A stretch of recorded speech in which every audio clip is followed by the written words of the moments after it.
sorry. I was muted. I was talking while I was muted. I'm sorry. But it's good to be back on the closing argument. Today is Thursday, August 1st, 2024.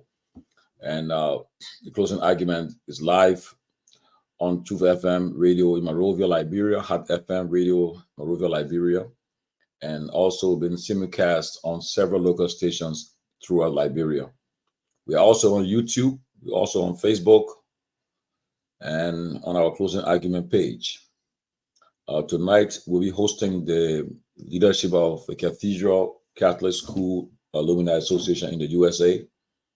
They'll be here to tell us about their activities this weekend in Minnesota. Starts tomorrow. As you're aware, there are several Liberian organizations, especially the schools. They meet every year in the USA in a particular state to rekindle the spirit of the high school days. They also raise funds, carry on activities, and all geared toward helping the school back home. And there have been a lot of schools that have done a lot of great jobs for the school, the mother schools in Liberia. As you're aware, St. Patrick's High School used to be. One time they got closed, but now the students in the USA have they got together and decided to bring St. Patrick's back. So I'm thinking they have gone far with it. They have raised funds to rebuild the St. Patrick's School so that the members can still live on. But it is good that if you attend a school in Liberia, whether you graduated or not, once you attended that school, it's always good to identify with the school in the USA, be a part of it, so that you can help your brothers and sisters back home that's attending the school. Since the war, a lot of things happened, and institutions were ransacked and went to the ground. So if you're privileged of opportunity to be in the USA, you decide to come and help your institution. It's how you do it, by coming, attending, be part of this organization, your high school organization, where you meet every year in a particular state, and then you can raise funds and do a lot of stuff for your friends back home. And also, there's that time of the year when you can reunite with your childhood friends, those you live in the same neighborhood with, you went to school with, you walk together to school, you rode the same bus on the same car to go to school, play basketball, play soccer, play kickball, took part in different sports for your institutions, and somewhere where you met your child. Some people got married from the childhood girlfriend, childhood boyfriend they met in high school, and today they end up being married couples. Some are professionals today. You got some of your high school people who are professionals. Take, for example, the president of Liberia. He attended CWA in Minnesota State. The Ambassador Grisby. I think I heard that when he ran for student council president at CWA, President Boyka, Grisby played a major role in helping him to get elected as a student council president. And even though politically they were different, Grisby supported the ANC or Mr. Cummings. But as soon as Boyka won, reached out to his childhood friend and schoolmate, Ambassador Grisby. That's what it's all about. And my late teacher, Mrs. Della Reeves, she in Firestone, she used to tell us, she said, classmates and schoolmates, your friends, the friends you made, are everlasting friends. You will see them through your life. And it's true, though. And most of the people that I went to school with, some of them in different took different career path, but they are doing great, And whenever you see them, you really rekindle the spirit from yesteryears. When I went home recently, I met we had all this gathering of former students, former classmates and schoolmates, former neighbors who met, and it was just excellent, just awesome, It's good. Just good, because there are certain names that you are called by. Only those who grew up with you or went to school with you can call that name. Like, for instance, if I'm somewhere in a crowded place, and certain people call mine, like most of the people I went to school with me, they will always call my middle name, my bastard name. And they say Nyenwolo. They say Nyenwolo. What about it? Somebody can change it now. They say Instead of calling the real way, they can say Nyenwolo, but it's Nyenwolo, Nyenwolo, you know. Uh, that's what happens, you know. And so most of the time, man, whenever they call that name, you feel so good about your childhood days. But while we're with the guests, I see the president sitting already seated, but I will just wait for a few minutes before I bring her on. Let me recognize some of the guests, those who are already attending, who are watching the show. Our man Christian Roberts. Christian Roberts got the first. He always win the first arrival award. He's always here for always the first person to log on. Christian Roberts. I see Patrick Kennedy is also from Australia. He's watching. I also see Otello Swa watching from New Hope, Pennsylvania. Gina Sali, Bilson Pay. I also see Oliver Sakor watching from Accra, Ghana. I also see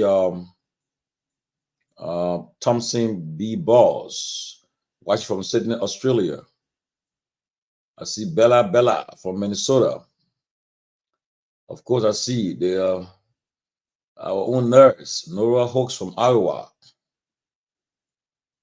I also see, Madam Brewer. Yes, she said the Speaker of the House for Nadia is a cat. It's true, yeah. Madam Brewer, welcome to the closing argument. Jonathan B. Williams.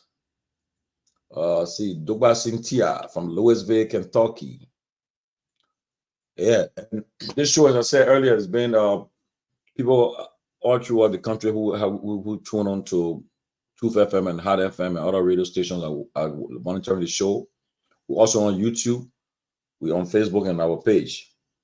So without wasting time, I will bring in the president of the Cathedral School Alumni Association in the Americas, Madam Hawanatu Masare.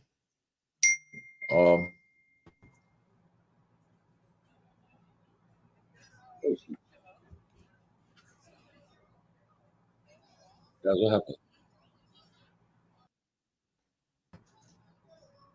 Oh, I- I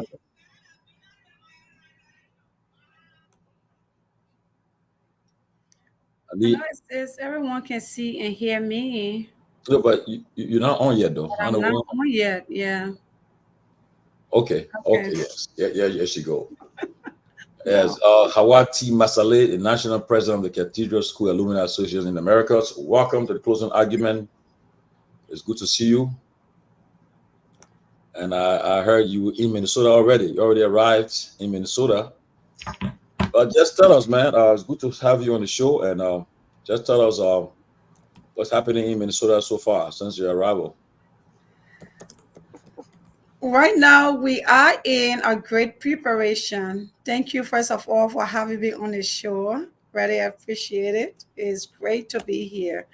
I'm always one of the viewers. Now I am here, so it's great to be on always. Yes, I am in Minnesota. We are gonna be live Minnesota this whole weekend on officially starting tonight. We're doing some preparations for the convention, having packages ready for when people come in on Friday. So they have no troubles locating where they need to be Friday night, Saturday morning, Saturday afternoon, Saturday night, and Sunday, and all of those kind of things. So, yes, we're just making the last touches. Great, great. So just tell people exactly about the your association. There are people who are watching right now. You have about almost 500 person watching you live. But these are just the number we see on the screen. But there are others on Radio Land, and those that are watching, those are listening on the radio in Liberia, in the car, wherever they are, on Facebook, on YouTube. But yes, just tell us, tell us about the organization that you presently the president of. Tell us about the Cathedral Alumni Association and yeah, a little history about the organization. Thank you. Thank you, Sintomoli. I appreciate that. To everyone watching, I say thank you. It's good to have all of you on. About Cathedral School Alumni Association. First, Cathedral is a beautiful school in somewhere Liberia, Ashmore and Nelson Street. And that's the school that I went to. And so are many others who probably some are viewing here tonight and around the USA, in Liberia, in other places like Europe. So while in the USA, some 29 years ago, few of our alums came together and decided we need to have this organization to be able to look back at our students or at our children back home who probably may not be able to have the same opportunity like we did and would love to have that. So started this organization and they were able to start raising funds little by little, sending money back home to the school, helping to sponsor students through scholarship programs, helping to our enlighten or brighten our teachers to be able to help the students. So they carry on workshops, teachers workshops, help with infrastructures of the school. Like maybe sometimes we need new chairs. Of course, the school has been long years, over 50 years now. So help to do chairs, maybe the floors, library, the science lab, computers lab. So those are some of the things that were put into place to be able to carry on this organization. And since 29 years ago, come this weekend, we have still continued that culture. I am actually blessed to be in this position right now, like many of the past national presidents, to continue the work that started 29 years ago. Wow, wow. So, yes, you in Minnesota. It said, is this the team for this year to the bond that links us all? Coming back to the bond that link us all. Wow. Yes, Okay. we have come a long way. We have come a long way. Started with great friendship, great partnership, and started in a little place, like a house, of course, a big house, but I mean, we started little and now we have grown wide. So we just need to remember where we came from. The organization have been through so much and we finding our way back, to our roots. Just remain stronger. Well, okay. So let's. You have a series of activities planned for this weekend. You start with the first one. We say Friday, which is tomorrow. What's happening tomorrow? Tomorrow Friday is the welcome party. So we gonna go there at Mara's Lounge in Minnesota, Osceola, Minnesota.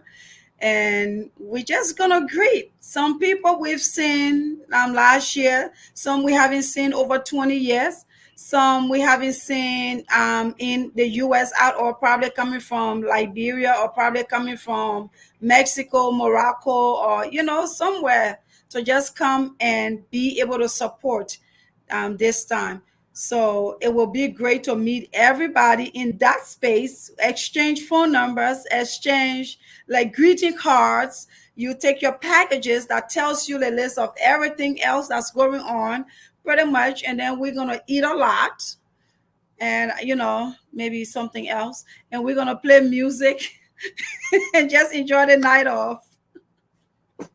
Wow, meet and greet. Meet and greet is good to Meet meet and and greet. greet. A lot can happen at a meet and greet, so it's always Yeah. good to be part of that meet and greet. Yeah. Then on Saturday, what next? What's happening on Saturday? On Saturday in the morning, we're going to start with a heavy breakfast. Wow. Minnesota said they got us. They love to cook. So we're going to start with heavy breakfast. Um, After that, we will be going into our plenary section.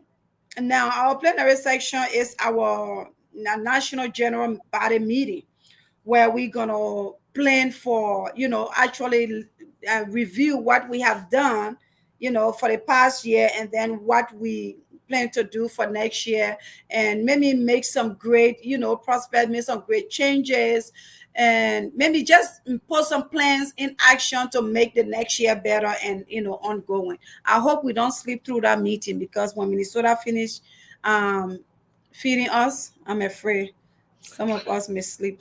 So at the business meeting on Saturday, what's some of the issues that you guys will be discussing this year that will be part of your, like, one of the some of the major topics of discussion for this year? The major topic will be actually, and it has always been about the students of cathedral.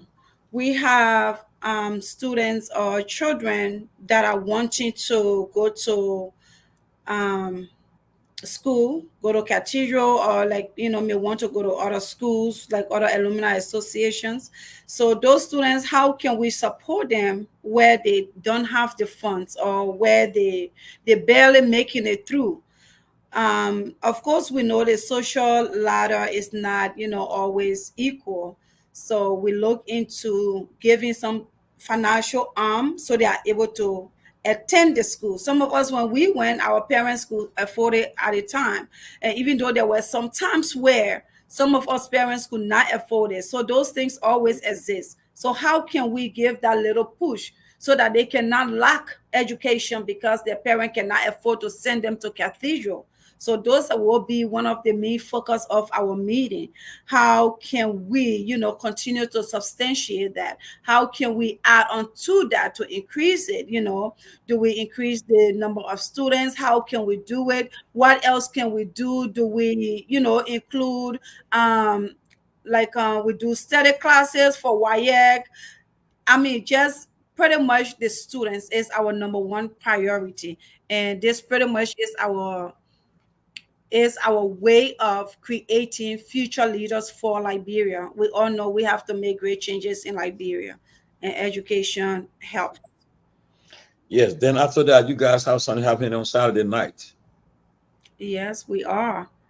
So tell Don't us. forget about the basketball game. But Saturday night, it is the climax of the Oh, Saturday event. excuse me. So after the business meeting, you guys having playing games, right? Yes, we Okay, are. yeah. Tell We us about are the game. playing a game. And Who guess you guys? what?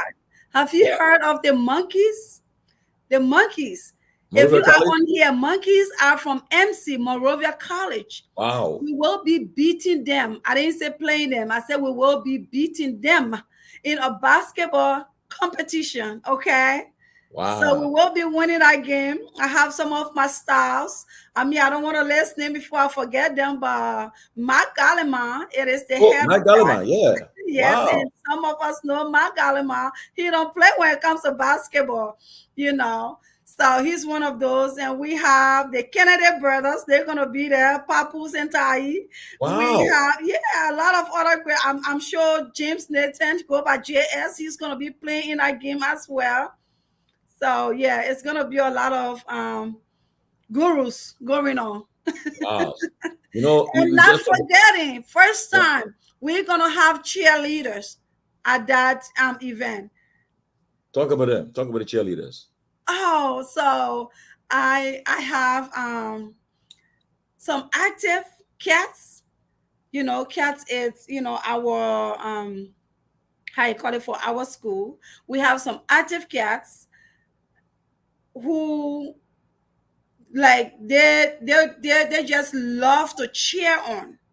So I thought, how can we use that energy to cheer on? We can put some of that into the basketball game and make it fun. Now, don't forget, we are all what, 40, 50, probably some of us, yes, we have 60 years old and everything cheerleading, you know. So we're gonna be actually wearing cheerleading skirts. We're gonna be in uniform, Wow. and we're gonna be having some choreographing. We hope to come in and do a pre-show before the basketball game starts. So your money you pay will not be in vain. Okay, it's only $5 at the door, but we promise you we will give you a good show. And it's all for the fun and love of being together as one family. So MC, Cathedral, we all gonna be there. Even if you didn't attend MC, if you did not attend Cathedral, please come on. We just want to have fun, okay? You see what your friend said? Jeffrey Brewer, she said, I hope we have the ambulance standing by or the people you naming that young again. Says, I'm just go cats.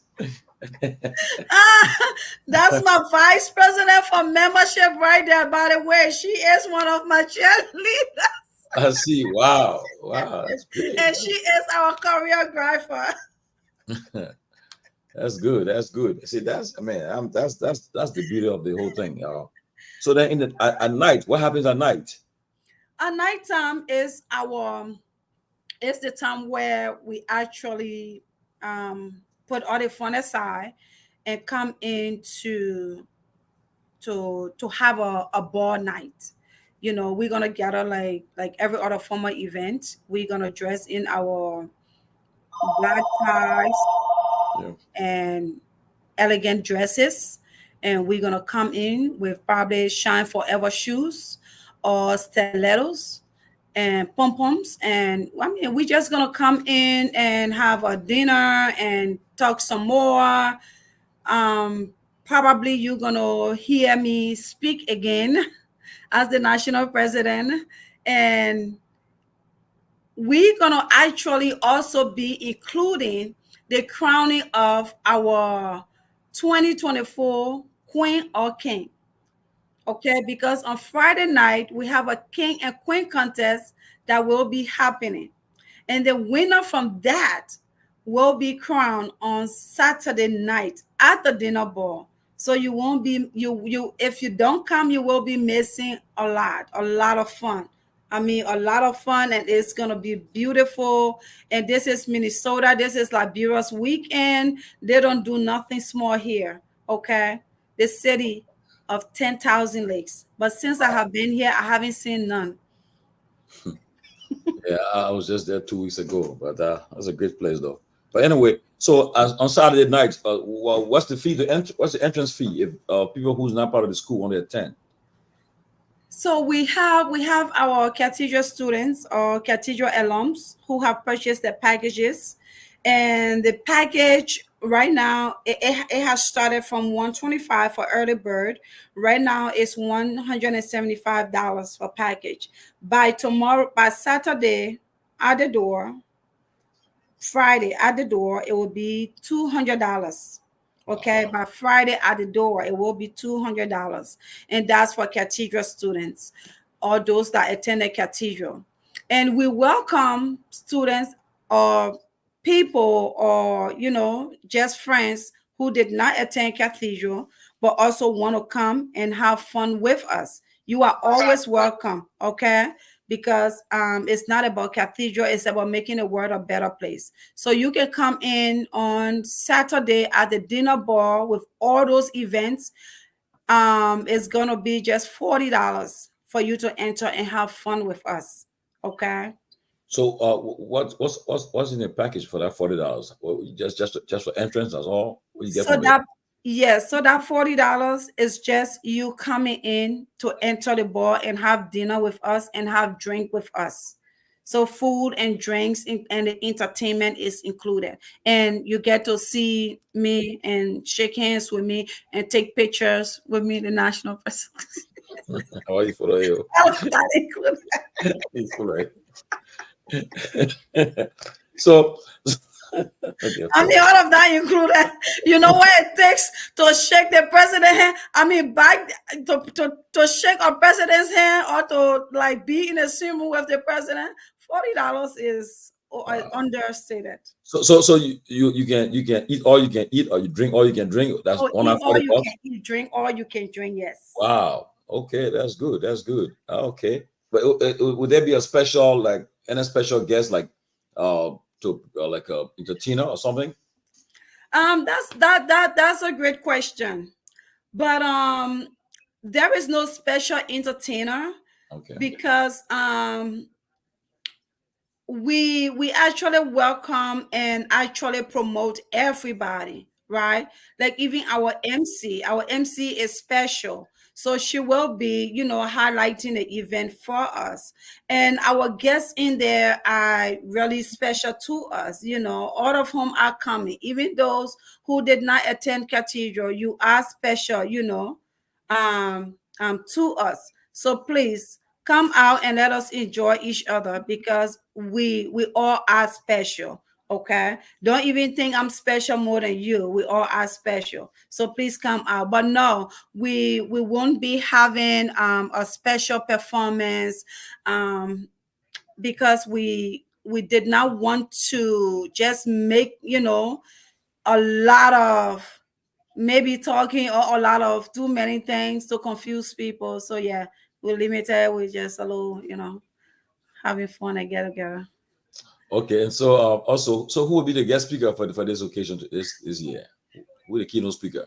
Our guest speaker is none other but that of our own cathedral alum, and went to school back then when I was probably not even in cathedral, and has also had the opportunity to be one of our national presidents back then, many years ago. And his name is James Nathan, of the class of Athena. Wow, great, great, great. Yes. And then, so you guys will be raising a lot of money, though. In fact, most of that's a good thing. The difference about the high school reunion is that most of the folks that they're all in different career path, and so they come Yes. there, and the money is not a problem. They already pay for the packages and so forth. Just imagine, just $200, 175. So the guys are raising a lot of thousands of dollars and so forth. So then, what Yeah. happens on? Go ahead, go ahead. And to really add on to that, right? We have people that are purchasing packages who may not even be able to make it to the event. Like I have someone who brother passed away, won't be coming, but they make sure they purchase the package, and a patron package, because we have a patron package and regular, packages. So that's how people are committed. People are really committed and passionate about giving back.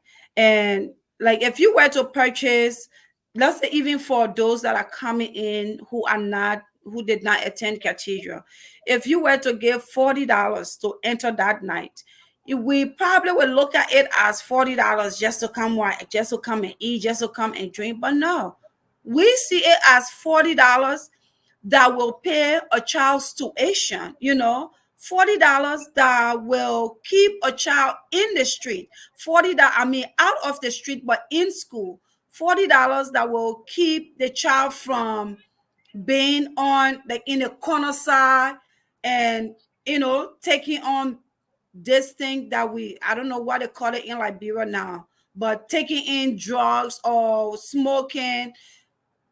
$40 that will just make a child to try to do something better, and that $40 is being paid directly for the tuition but not going to the child, because sometimes we will say you give the $40 to the child, they will still not pay their tuition, they will do whatever they want to do with it, it will still end up in the street, which could be true. But we have children that really want to stay in school and are struggling. So your $40 you're paying, let's not even talk about 125 or those that paying $200. That $40 does a lot for a kid. It can feed a kid who cannot even afford. Okay, because we do feed the students sometimes, and there is also a plan to do back to school events that we can, get book bags for the students, pencils for them, just help with other things that parents cannot help with to keep them in school. Thank you. I wanted to Then point. what happens on Sunday? Sunday, Oh, Sunday is when we are at chillaxing and getting ready to come back home. So chillaxing. we're gonna yes, we're gonna go to the park. I mean, we're gonna start off actually with Mass. a mass. Yes, thank you. 10 a.m. mass at St. Alphonsus. St. Alphonsus is one of the big cathedrals here in Minnesota. And after that mass, during that mass, actually, there will be another fellowshipping, and we will leave from there. We'll go to the park. We will eat food again in the park. We will hug and exchange some more numbers, because some people may even be coming Saturday. We have not seen Friday. So we exchange some more numbers in the park. Some of us will pack our to-go bags, put food in it, and take it with us on a plane or back home, Minnesota somewhere. So yes, it will be a lot of fun going on. And yes, Milk Can are gonna be there as well. So after the mass, you guys will enter the farewell barbecue, and then yes, that was a great weekend. A lot of activities though. But I see you got some of your members. So the contact, the contact. Can you, who can people contact just in case they want to get more information? If they like need some information about the activities when they're in Minnesota, who are some of those they can contact? So, to contact, we have this flyer right here that have phone numbers on there. We have phone numbers on there for our convention chair, who actually is supposed to be here, but Minnesota traffic, I don't know what has it turned into, but kind of stuck in traffic. Prudence McCabe. So her information is on there. We also have the president for the chapter, Minnesota chapter, Philip Zion. His phone number is on that flyer as well. And we have Nepa Bryan, Clarence Stewart. The information is on there. Any of those people you can get hold of. Even to make it easier, you can go onto the website. The same information is on our website. The website is csaanational.org, csaanational.org. And all of this information is there. There is also a phone number on there, 347 That is the to reach the organization. So if you were to text that number or call that number, you will be able to get someone as well. And for those of you who have my cell phone number, yes, you can also contact me. You will be able to get me. I'm on grounds right now and making sure we are good with everything by Friday.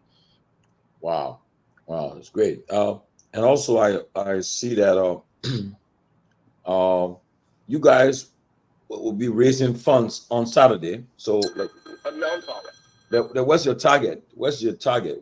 The funds you what's the target for this year? How much you guys looking up to raise? So the target this year, to we're looking to raise a substantial amount. I'm gonna put it that way. Um, the reason why I'm saying a substantial amount, because we have a lot of our donors who are not of cathedral, and they donate regardless of whether they will come to the convention or whether they will be in town, or whether we reach out or we didn't reach out. So they are always donating. Thank you for putting the website information up, Janet. So I would say a substantial amount, because we are asking for this donation. So we did not put a tag on it on this year. A substantial amount, just as long as we are able to keep students in school, or keep cathedral comfortable enough where the students can have great education, where we are able to substantiate the teachers for them to be able to remain teachers to our students, okay, and not worried about, um, I'm not getting paid enough, or this place is not, calm enough for me to stay here. So that's how I would put it, a substantial amount. Oh, I see. I see. I see my own brother. That's my who from the same church. We grew up in Peaceville, and we're just together just a week ago in Gettysburg for our Yeah, church event. Joseph Dennis, yes, Joe yeah. Dennis. I heard he's the king, right? Tell us, That's welcome, Joe. right. You're talking to the king, and it's Welcome, welcome. Also, you're having king and queen contest on Saturday night. yes, it's part of the process. And Wow. Tell us about the king and queen contest, man. yeah, it's intended to raise fund. And actually, first of all, thanks for having me on your show. It's a pleasure being here with all you guys today. Yeah, so the king and queen contest is intended to raise fund, and that fund is used specifically. Whoever win that contest can decide what kind of project to do at Cathedral School, our alma mater. So it's intended to raise fund. And who have the most money, carry the crown. That's the deal. Hey, King Joseph. I knew we'll call you now King Joseph. I will not. I don't know. I'm not gonna need. No, yeah. No, but it's interesting. It's good to have you, Joe. Good to have you. We're just together the other day, man. We had a nice time in Gettysburg at our church stop, and So we did. Painesville brother. Been knowing for many years. We grew up in the same church, the same Painesville. Um, but tell us about Cathedral back home. Tell us about the school. What's the state of the school right now back home? What's the state of the Cathedral back home?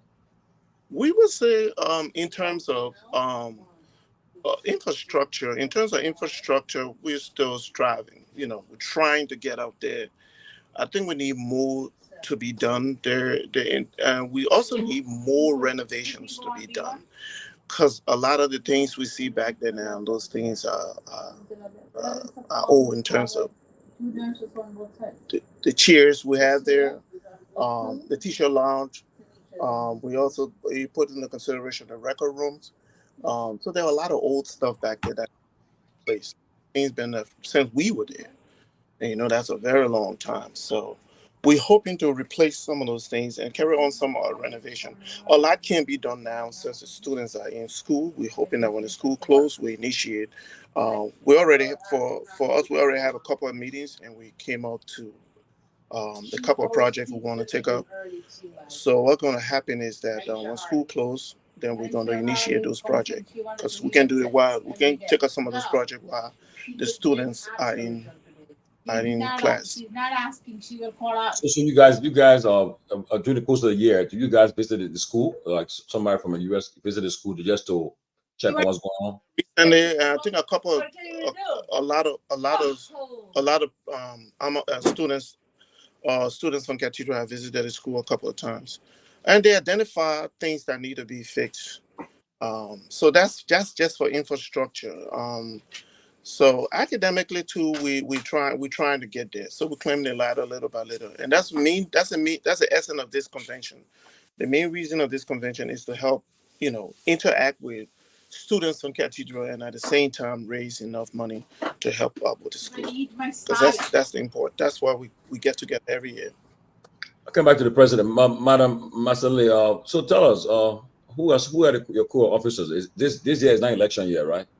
No. No, this year is not elections year. And thank you, King And this, JD. and this your first term? This is my first term. Who are some of Yes. your core officers? August starts my second. My quarter officers, and most of them should already be here with me in Minnesota. That will be Himian Jones from the Tri-State chapter as my vice president. And we have, of course, my Janet Freeman Brewer, who is helping me on here, putting up the website, a lot of information. She is my VP for membership. She's the one, who putting all of our information out there, making awareness. And then we have the secretary, our national secretary is none other but Madam Relette Hammond. Now, Relette had been away from Cathedral for many years, way before it became high school. So she took on a position as the secretary, and she's doing a fabulous job. I can do without her. Right now, she's here and she's getting me straight. She just landed in Minnesota this afternoon. And then we have our treasurer. Our treasurer is Madam Joyce Boya Neal. Joyce came on sometime in April when we had a special election. And also that was accompanied by our financial secretary, who was also elected in April. Her name is Madam Rose Dix Jones. Rose Dix Jones, she's in the Maryland area, class of Athena. We have Joyce, that's Sapien class, and Jande and Himian are from a link with the Aristocrats. Willette Freeman, I don't think she has a class because she did not graduate from Cathedral. She left years before graduation started. We have our chaplain. Our national chaplain is Madam Andrea. She is actually Reverend Andrea Afalabi Jala. Reverend Jala, I hope I pronounced that Afalabi right. Her father is Afalabi. Yes, Andrea Afalabi Jala. She is of the Georgia chapter. And of course, she's a cougar. The cougars are extra people. So yes, those are my code of officers, and we have a fantastic team, and it makes things easier. We are able to work around and just get the work done, plan conventions, plan meetings, and plan fundraisers. Of course, along with other people that are not part of the code of officers, we have a lot of great help. I know you have some of yeah, a lot of high profile people from the cathedral around today though. But are you expecting guests from Liberia? I know there's the speaker, the third powerful man in the country, a powerful person in the country is Jonathan Fonati Kofa. He's a cat member from the cat kingdom. Besides him, you expecting any other guests from Liberia coming for this that'll be in town for this convention this year? We are actually, and I'm waiting for tomorrow to start calling the phones if I don't see them, but I'm hoping to see them. We were actually expecting George Judah Wisner. He's one of those who should Oh, be here. Yes, Mr. Wisner, you should be here. oh my God. Um, yeah, he's a cat. He is a cat. Cat teacher have some powers. Not just a cat. He's sapient Oh Lord, he's a cat. and Please. sapient. Yes. Wow.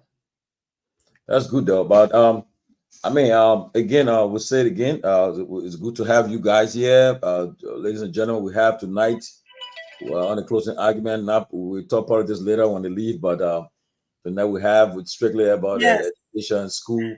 Not So just a they have the cat. national president, Hawa Masale, and also the king is here, Joseph Dennis from Delaware, and I think Hawa from Raleigh, right? North Carolina, yes, Right. Raleigh, North Carolina. I am Yeah, the yeah, Carolina we have chapter. them here.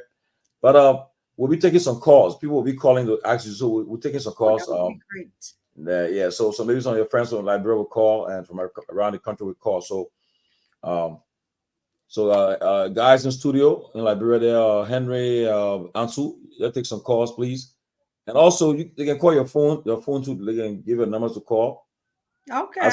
I see the chairman, Ben Sanvee, is watching. I won't. He's undisclosed location. He just arrived there. He out of the country though, but I will not. I won't say where he is, but he just arrived to an undisclosed. And see Tomalin Yeah, talking about big guns in the yeah. Cat's Kingdom.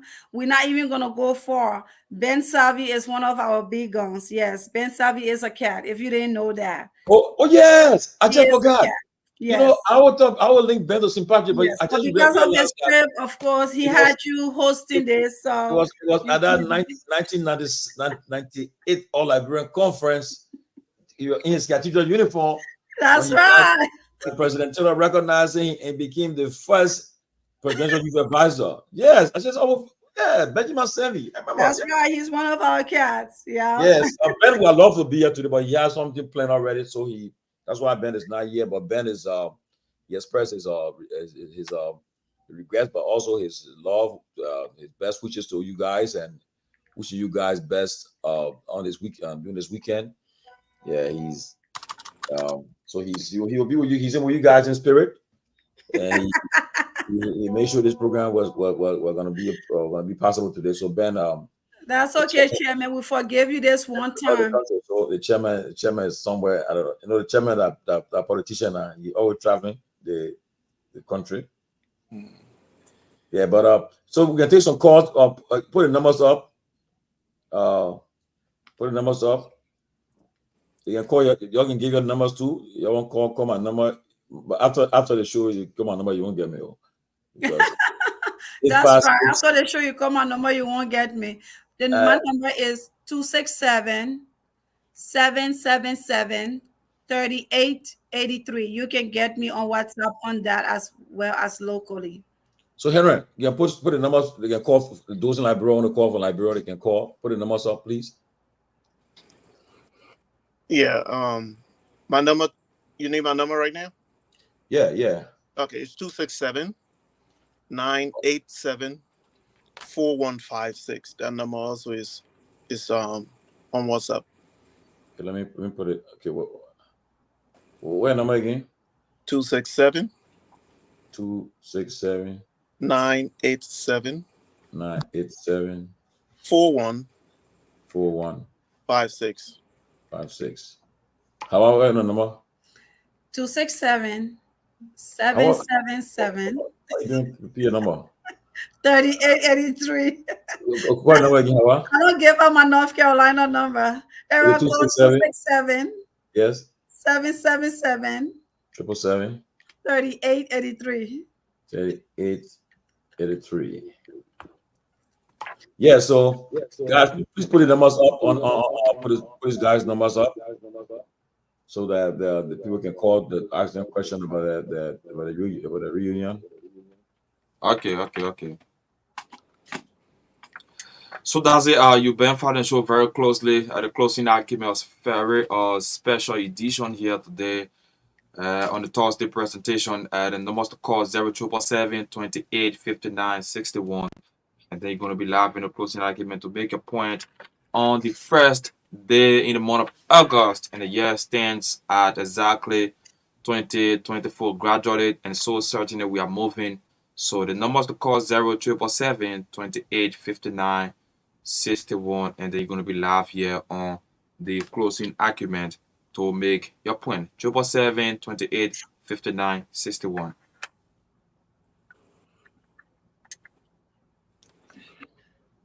Zero triple seven 28 59 61 is the number to call. And also, be live on the closing argument. And for our online viewers, yes, the number I put in the chat room too. They can call the numbers. Those in the diaspora can call the number in the chat room. Please, somebody put it up. Okay. So for our online viewers, the numbers to call plus 231 777 28 59 61. You can also use that number, and then you're also going to be live here on the closing argument. 28 59 61 plus 231 28 59. And for our guest, you can also use this number. Those of you following online to get in contact with these people, the number is 267 987 4156. To this caller. Yeah. I get a line activated. To this caller. Hello. How are you? You guys get in? No. Yeah, I get in. Okay, go ahead. Tomalin, are you guys getting in? No. No. Hello? Make your point. Go ahead. Your name from where you join us? It must be calling from Okay. Yeah, I did not have to but my older brother thought I was yeah. We thought mathematics, chemistry, and both of my nieces electrical. So if I can get like a great news from our upper end in the US, so I appreciate it. And thank you for a great initiative. So thank you. Thank you. Thank you so kindly for following us. 777 28 59 61 0777 28 59 61.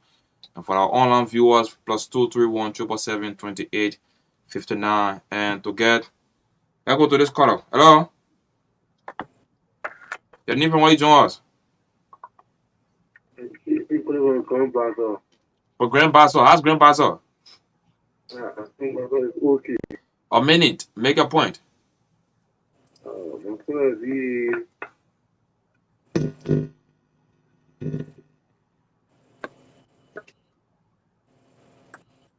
Go ahead. Do you have a question? Do you want to say something? No audio. No, we are not getting that caller too clear. So that pick up another caller. So for those of you following online, you can also take this number 267 987 4156 267 777 3883 856 676 5163. You can call these numbers, and then you're going to, maybe you get concerned, you want to ask us specific questions. You want to ask us specific questions as it relates to this particular topic, and then you're going to get more clarity. So again, the number 267-987-4156, 267-773-883, 856-676-5136. You can also use the number call, and then you're going to get clarity as it relates to the discussion on ground tonight here on the closing document. To this call up. Hello? I'm doing okay. I need from where you join us. This is Fayad J. Morales. I'm calling you from division number 2. District number 2. Yes. Okay, go ahead. I want to ask a question. Who is electable for the program? What are some of the criteria? Come again? Everybody's I want to eligible. know who can be eligible for the program and some of the criteria. Or who can be eligible for the program and what are the criteria? Yeah. Okay, good question. The panel is going to respond to that very shortly. All right, thank you. Okay, 777-28-5961 is the number to call, and they're going to be live here to make a point, either concern or a question, and then our panel is going to reply or respond to your question. 0777-28-5961. Yeah, on the closing document on the Renaissance Radio 96.1 Truth FM. And this program is also being relayed on Hot FM 107.9 and Truth FM 96.9 in Nema County, Sacramento, and all other affiliate radio stations in and out of Liberia. 777-28-5961. To this call up. And if from where you join us? Hello? Oh no, we call up. 777-28-5961. To our online viewers again, you can also take this number, call, and then you're going to get more clarity on what we are discussing here tonight. 267-987-4156, 267-773-883, 856-676-5136. The line is actually jamming. 777-28-5961. Let's get more calls coming in here tonight on the program, the closing document on the Renaissance Radio 96.1 Truth FM. To this caller, hello? Hello? You breaking. You getting me? You breaking. Oh my God. We can keep you on the line. Although you and I will break in. I don't know whether it is me or it is you, but I'm sure I'm actually clear. Yes, I'm actually clear. Maybe it is because of the internet. Yes, but sorry. But you can still call. You can still place in your call, and then you're going to be live here. 777-28-5961 is the number to call, and then you're going to be live here.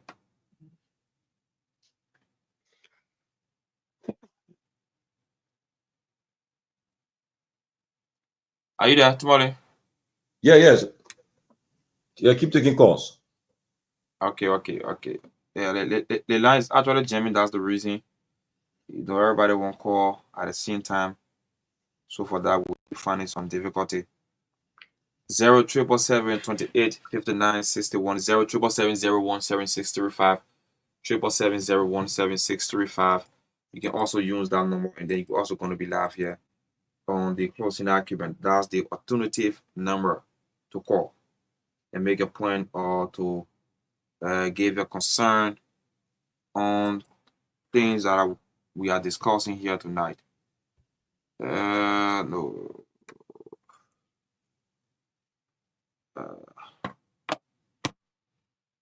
So let's go back to our online viewers. Let's get this coming for them. So to our online viewers again, you can also take numbers, call for concern, call for questions as it relates to what we are discussing. 267-987-4156, 2677-773-883. 856-676-5136. These are numbers that you can take, and as soon as you call, and then they're going to like reach out to your concern or your questions on issues that we are discussing here tonight on the closing argument. So, Welcome, Jenny Freeman Brewer. Welcome to the closing argument. Hello, glad to be here. And that's your vice president. That's the vice president, right? Yes, I believe so. Yes. While we're waiting calls, yeah, you can join the conversation and tell us about the weekend activities and a lot of good things about the association. I mean, Cathedral School is, for me, is very personal to my heart, is near and dear to my heart. And my father was one of the first teachers at Cathedral School and staff member from 75 up until 97 when he came to America. So for me, I was pretty much birthed into Cathedral School. So the passion and the love that I have for that school is lifetime. There's no words to really describe it at times. So when Hawa called me and asked me to be her vice president for membership, I kind of ran away for a while, for years. A lot of the past presidents had asked me, Ava, Anthony Nine, the whole nine have tried to grab me to get on board. But I used to like to be behind the scene, I kind of like doing my things anonymously and donating and giving back and wanting to just be behind the scene. But my dear sister here and classmate was the only person that could get me to come forward and show this face to people and take that title on. So I'm glad to be here. It is a pleasure to give back to the school that helped me get my early education. And so as vice president for membership, we're just asking everyone. I was listening to you earlier, Tomalin, and you touched that point that you don't have to graduate from Cathedral School. Any and everyone who has entered the doors of Cathedral School, we are calling and appealing to everybody that were fortunate enough to leave Liberia, that was fortunate enough that our parents could provide and afford the tuition to go to school in Liberia. And some of us have been fortunate to go abroad or come to the United States and got even more better education. We're calling and appealing to everyone to come on board, to help us, to even those that were active before, past alumni that was active in the past, that was very instrumental in getting this organization started. That may not be active right now, for whatever the reasons are. We're appealing to each of them to please come back on board. Let's get this thing going. Let's continue to give back to our alma mater and to give back to the less fortunate. And so contact us, go on the website. I can provide you with my phone number if necessary to get this thing started so that we can give back to those who really, really are in need of this, because we all know education is the way to success, and we do have a lot of talents and successful and possibility of people that will become future leaders and doctors and lawyers and all of that great things, teachers. So we need that. So please come on board. We're here to help. We'll welcome you with open arms, and we want to give back to our school and to our country. Be the change you want to see in Liberia. That's my little cue. Yeah, that's Jenny Freeman Brewer, the vice president for the Alumni Association, and Hawa Masale is also here. But we have on the line one of your colleagues on the line. Go ahead, you're live. Yeah, hi guys, everyone. Hawa, thanks for going out. My Simeon Jones, the vice president for the National Cathedral Alumni Association. Our classmate. Hey, bro. What's up? What's going on, guys? I just want to say thanks first for you guys going out there to basically encourage all of the alumni to come back home, come back to your school to support. I also want to say to everyone that attended Cathedral, that have affiliated with Cathedral, we ask you guys to join us this weekend to support our alma mater. A great school is great based off of its alumni. And the more we give back, the better we help to improve education in Liberia.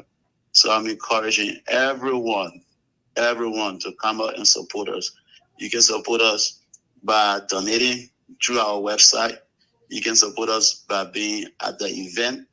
$1, $2, wherever you donate to us, it will go a long way. Yes, no amount is too small. Yes, 501c organization. So we encourage you being in the USA. You know you can get your tax, getting back a tax break. So we asking you to please support us in whatever way you can. Your money will go a very long way. Thanks, guys. Thank you, Thank bro. you. By the way, Tomalin, that is Himia Jones. He is my assistant. He is the national vice president. And after him, we have Shande, who's on here with us. She is our second VP, and she heads membership. So she is our VP for membership at the national level. Great. So, look, Great to have all the powers in the house. And of course, not forgetting our king, the ambassador All of hail the king, of course. All James hail the Dennis king. of Catchijo, not Sapien. National King. so The yeah, best king ever. wherever you are, you can call on the show, talk to, engage, interact with your leaders.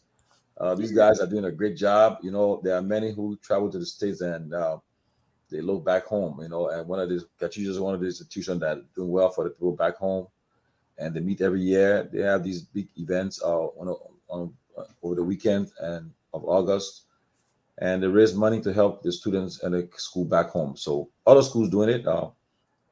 So you can just be a part of it. Join them, even if your sister, your brother attend a cathedral. Your somebody top there. You can join it in Minnesota. Join them and let them make the weekend a success. Let Guys, me just add this piece there. yeah, go ahead. Let's tell y'all in Minnesota there. All my Minnesota men them. All I the know Minnesota y'all men. can say. Let me just speak my Liberian English right now. A lot of y'all are not. Some of y'all we used to see. I used to go pick our girlfriend, our friends' name for y'all Jude. We want all of y'all to come out this weekend. We are calling. So I don't want even call somebody name yet because somebody are married now. But we're calling y'all. You know who you are. We want y'all to come out. You guys are affiliated with us by brotherhood, by sisterhood, by friendship. You don't have to attend Cathedral School. You really do not. A lot of times we go to these events. I never went to CWA, but I'm an honorary CWA by marriage. So I support CWA. I was at the reunion in Raleigh, North Carolina a couple of weeks ago. I go to B.W. Harris functions. Just how we come out to support these other schools, we expect the same. Because guess what? The old saying, you scratch my back, I scratch yours, right? The goal here is against poverty. We're trying to educate and eliminate poverty and help give back to society, to our home, to our students, and we have great students. I started a scholarship in honor of my dad when he passed away 4 years ago at Cathedral School, where I had 6 students. I haven't done it this year because there's been some other circumstances going on in my family life, but that's something I plan on continuing to do. So the little that we can do collectively, my Minnesota Mene, my Jude, y'all count us out tonight this weekend, yeah. We have lots of food, lots of fun, lots of networking that's going to be happening. And okay, we have someone on the line. Go ahead. Lloyd Scott, I want to say something to the Cathedral family. Okay. Go ahead, Lloyd.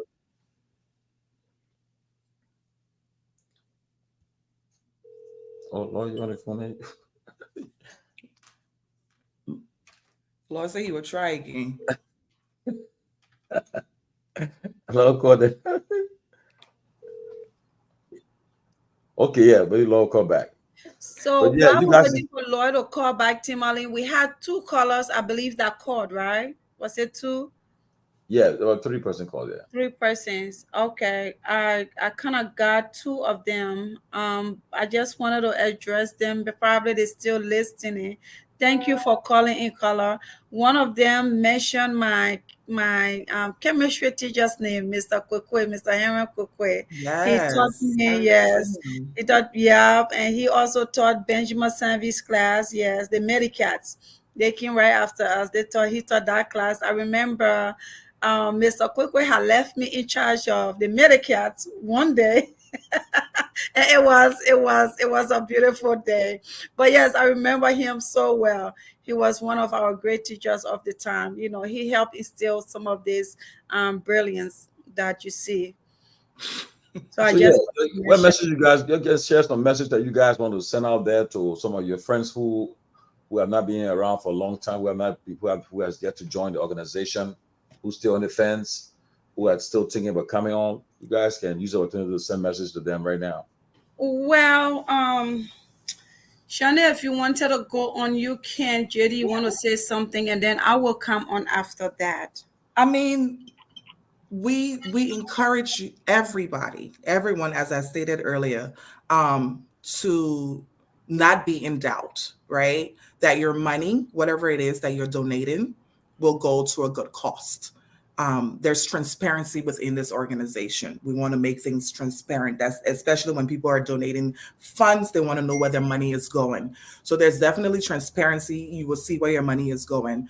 And simply because this was once your school, or simply because this is the humane thing to do, giving back, seeing people or students or families that want to send their children to school, but they can't afford it. And that should be a basic right? We all should have some form of education. Education is necessary in order for us to succeed. So that's something that should be a basic right, and that no one should be left behind because of lack of funds, because their parents cannot afford them to go to school. So I think that's very imperative, that people understand that.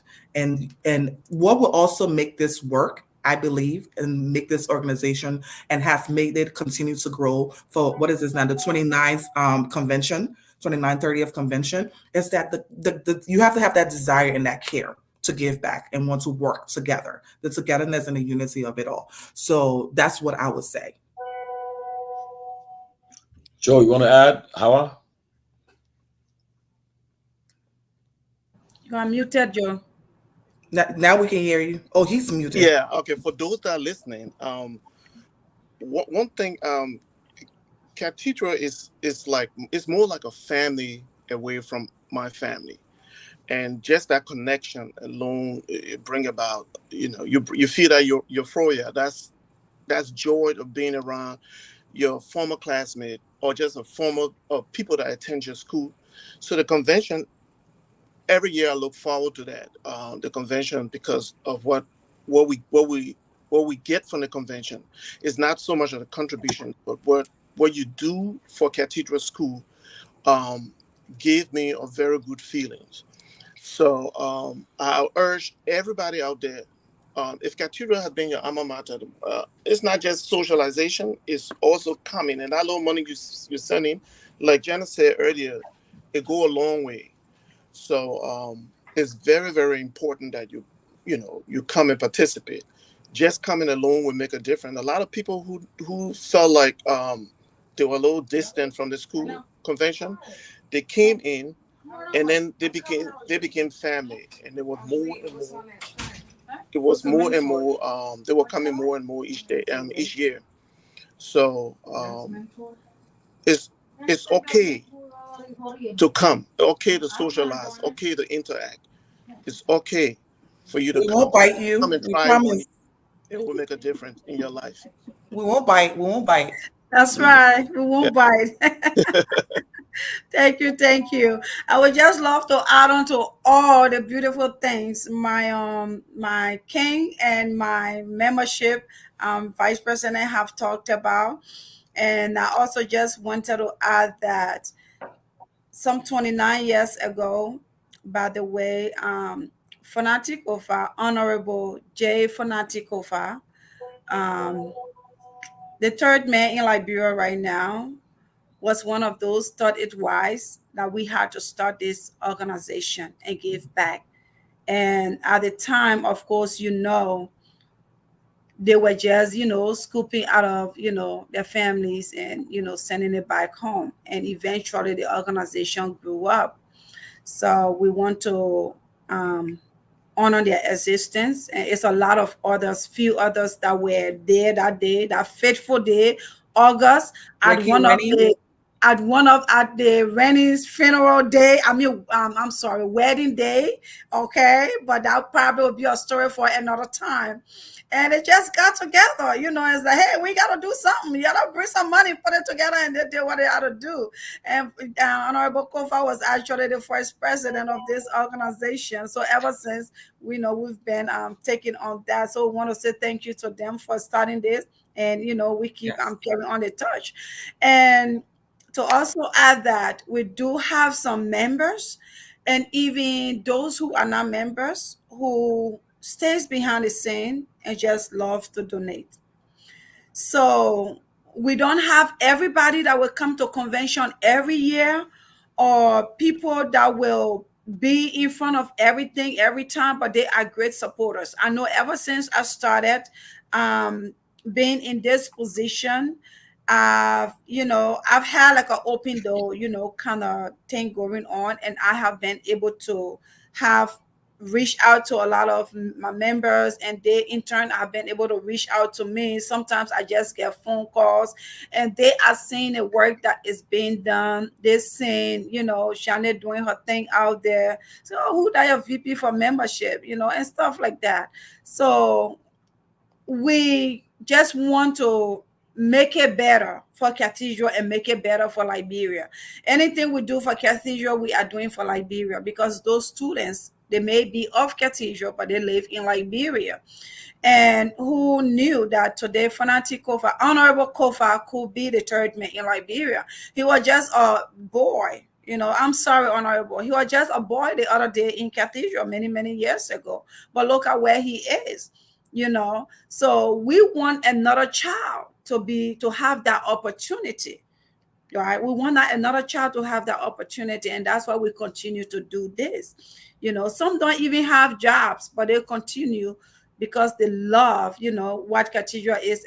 What giving is about. Like our sister Jane right here, she mentioned having 6 students that she and her family was sheltering in honor of her father. So, things like that, good things like that. And we have people in the backgrounds who keep pushing. You don't give up. We're here. We will support. So we just encourage everybody, like those on the fence, those who don't know about this organization. We will continue to spread the news. We'll continue to spread the word. We are here. Cathedral School Alumni Association is here. We are vibrant. We are moving strong. We have 2 years. We are going into our 2nd year of leadership, and we hope to go for another 2 years, making it 4 years to continue this great. But where's Shana? You coming with me, right? And keep moving, okay? And come Friday, we will be having another queen or king to replace JD. JD is our current king. But JD might just raise enough funds to continue to carry on the crown. Who knows? Anything is possible. We welcome that too, right? That's right. So please come and support your queen or king, okay? On Friday night, it's going down from 8 p.m. until 12 midnight. We are having the king and queen contest. Only one person is a winner. By the way, I have the crown right here. I just want to tell you, it is here. Will it be a king or will it be a queen? Like, we are ready. We are ready, okay? We are ready. So let me ask you guys, how many chapters do you guys have in the US? How many chapters? Currently, we have about 8 active chapters, and we consider a chapter active with at least 1 event, in a year.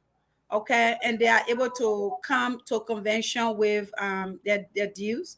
So currently we have 8 chapters that have been very responsive, carrying out programs and activities, and we have the opportunity to create more. We are currently even in the process of reaching out to Canada. A young man reached out to me out there. I was supposed to visit to see how we could start a chapter out there, or what is the possibility, what it looks like out there. So we are expanding. We just want to be So, very big, very, very great. Tomalin, let me come your bid as it relates to the Cathedral school year there in the United States. So I want to know how effective is the program in Liberia how do other alumni also contribute to the program? Because right now what happens is that the arrowheads are up, and then the other people, they are also alumni. So how effective it is in Liberia? Do they go for meeting, to keep the alumni alive? That's a good question. Very good question. That is a very good question, and thank you for that question. And I can respond to that question. Only that I cannot get a permission right now of my. Oh, just hold on, Kawa. You got Okay. somebody someone wants one of your supporter want to say something to you guys. Just Okay. encourage you guys. Go ahead. Hi, this is Lloyd Scott. I just wanted to congratulate you all, first of all. You see, I'm very, very happy whenever we in the diaspora remember where we came from, right? And I wanted to encourage you guys, first of all, implore you to continue the good work and encourage you not to give up. Thank you. And I really wish I could be at the program this weekend. Tomalin, George has told me about it. My good friend Ben is an alum of Cathedral. I have a lot of other friends there. My last immediate boss in Liberia, the honorable speaker, is an alum up there. And so I would have loved to have been there. I have friends and relatives in Minnesota. I will certainly pass the word on. I will certainly communicate with Tomalin to see how best I can, show my moral support and financial support. But I wanted to encourage you all and appreciate you all, because it's people like you that keep the flames burning with those institutions that built the Liberia that today we're all proud of. And no matter how challenging the winds get, no matter how difficult things become, no matter how daunting the task, no matter how disappointing our friends and those we expect to do better become, I appreciate when people, when sisters and brothers keep the flames burning, refuse to let the candle die. I just wanted to thank you and appreciate you. I did not go to Cathedral, but I benefited with the friendships and relatives, whether it was basketball against them, football against them, with the friendships that were built over the years. And so I just wanted to congratulate you guys so heartedly and encourage you to keep it going. Thank you. Well, Thank thank you. you. Thank you, Thank you. Mr. It means a Lloyd. lot. Yes, That's it Lloyd means A a Scott. lot. lot. Thank you. Thank you, Yes, Lord. You're welcome. hopefully we'll meet you one of these days. Yeah, next year we'll As see you you, know, all my right? people. Next year, start putting this date down in your calendar, sir, please, and thank you. So we can meet up in person. Yeah, go ahead. Somebody was saying something. You was in Yes. flight. Yeah, go ahead, Hawa. Yes, I was. Thank you. Thank you. That is really beautiful to hear that, benefited through Friends of Cathedral. And he just brought something to mind. We have one of our Bonify members. When I say Bonify, because she is a due pay member. And this member, she did not attend Cathedral. She's a descendant of Liberia, but did not attend Cathedral. But her mother worked at Cathedral, and her sister attended Cathedral at some point, and she just loved Cathedral. And she said, "You need to make me your member." Like she said it for so many years. One day I visited Texas. I said, "Texas, what are we doing? Like Texas chapter, what are we doing?" And she's like, "Madam President, I want to be a member." I'm like, "Okay," So she started paying her due. And if I am allowed to say, by the way, she bought her package already for convention. And not only that, she was bringing along with her. She was not coming by herself. Okay. So this is how committed and bona fide this lady is. And if I'm allowed to beg her to say her name, she's Madam Efwa McGowan, and she is of the Texas chapter. We love you, FY, and we say yes, you are our member for life. Okay. Yes, if You are you're member not for going life. nowhere, you stuck with us. Yes. Right in And there. she's not a cat, people. So please, y'all, let's come on. Y'all, let's support one another. Like Jean said, we have to be there for each other. But we had a great question about whether the alumni association, we have meetings, or where are we? And I just wanted to respond to that with permission from the president the sitting president of the Liberia Association, the Cathedral Alumni Association in Liberia, Mr. Dosla Faculty. I don't know if you're listening, Dosla, or if you are not listening, big brother, but I want to ask your permission. I have had the opportunity to visit Liberia about every year, at least twice a year. And October was the last time I was there. And I, yes, visited the school. I always visited school. And I also met Dosla. We hung out for a bit, for a few minutes, and met some members out there. And the chat room is boiling hot. They have had several meetings. Of course, everybody would not always show up, to meetings, and this is everywhere. But we have on a calendar for Liberia as the association there to change leadership. Because Dosla want, to have that to be turned on and turned over, right, for others to experience, and for the relationship to continue, for the work to continue, just like we do here in the US. So the convention should be slated for some time later this year, anywhere between September to November. I don't have the actual time because I didn't write it down, but just about that time is slated for. So we will be, and I am hoping to be there for that convention, by the way, for us to, yes, elect a new person into place, new leadership. And we have a great working relationship, and we want to make that even better. So with that new leadership, we will continue to collaborate and be able to do something better for Cathedral. Thank you. That's good. So what happened is that normally what we are observing is that you see a lot of schools coming around and then trying to like keep the alumni alive. So what are other plans? Because if you look at the ratio at the moment, you get more alumni in Liberia. Are you guys planning to come to Liberia one day to like revamp the alumni association where you see more alumni trooping in? That could be a good one. Yeah, that could actually be a good one. You could see more alumni trooping in, because right now, if you look at the ratio, you find more alumni in Liberia than in the diaspora, right? And you could even find more alumni listening on tonight. But their question could be, how do we come together again?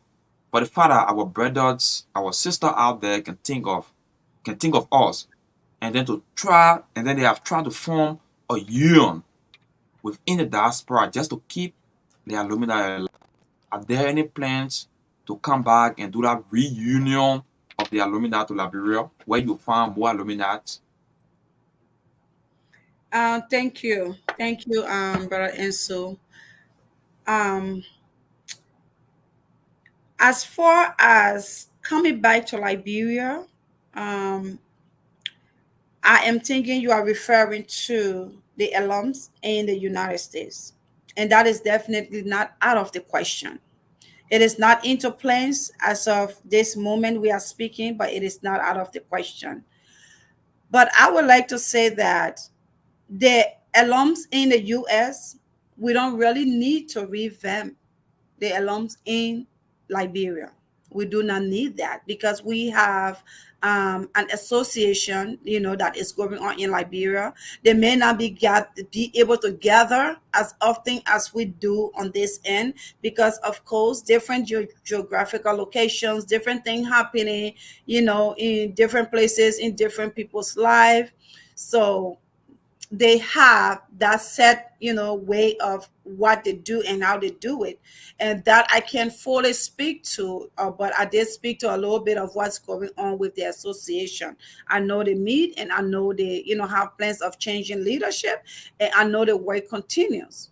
But in addition, I'm sorry, Howell, until you're done. Yeah, we do have plans to be able to collaborate, maybe have one big convention. That is possible, and that's definitely is not out of the question. It's not out of the plans. and just see all of us together. I don't know whether that City Hall are going to hold us or where, but we would love to see that happening, and that's very soon. Next year is our 30th. I mean, we don't know what's going to happen, right? But we will put, things Yeah, so I think City Hall will be small. We're talking about maybe ATS because Oh, don't say there the you go, ATS. We'll go outside ATS something the like SKD. Yeah. Yes. Yeah. So yes, No, it's a but beautiful thing. But but we in a- will make sure we got water, cold water. We will make sure we got ambulance. We make sure we got the tent, healthcare we'll people. put a tent out. We put tents out. Yes, because we gotta prevent for eventuality. With all the heat that's in Liberia. Go But in ahead. addition, Sue, to your question, we have our chats, right? So My name we're is very. Henry. My name is Henry. Oh, I'm This sorry. Oh, I Henry. thought I heard Sue. I'm so I sorry. did say and Sue. Henry. You know, my brother Ansu called me a few seconds ago. Maybe that's why it's in my head. I apologize. But Henry, in addition to your question, we have our various chat groups that we have, right? And with the Alumni Association, and like our Liberia chapter, or our Liberians alumni are very active, right? So we have that open communication. They know what's going on. We Yes. interact with them very actively, very frequently. We have new people, new students or alumni that constantly join, and so that's another way that we have the communication back in Liberia with the people, with us here in the United States and the diaspora. But that was a very That good could question. just I will yes, look forward that to seeing a reunion in Liberia. That would be amazing. Yeah. yes, that was going to be my next question. How effective the Yes. Alumni Association is like in relations to those of you that are in the diaspora and the people that are in Liberia. How effective is? Are you guys just in a specific chat room? Maybe all of me like term is the elite class of people. We have our Are you guys still affiliating? Yes, we have our Facebook chat, we have our Telegram chat, we have our WhatsApp chat. So it's very active and it's ongoing. Yes. So what's the name given to the Facebook chat? The themes of the Alumni Association. The name is Cathedral School Alumni on Facebook, right? Yeah. Our Facebook name for our chat is Cathedral School Alumni Association. And then we may ask you a few questions, like there's maybe 3 questions in order for you to be accepted into the room, right? Because we don't want just everybody and anybody coming in there and posting unnecessary stuff that doesn't relate to the school and the vision and the mission of what we're trying to do.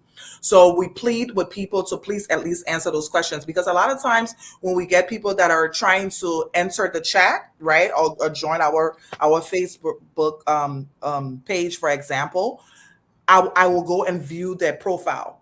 And a lot of times, not all of us have our school, that I went to Cathedral School. So it's hard to know who's really joining for the right reasons and who belongs in that chat.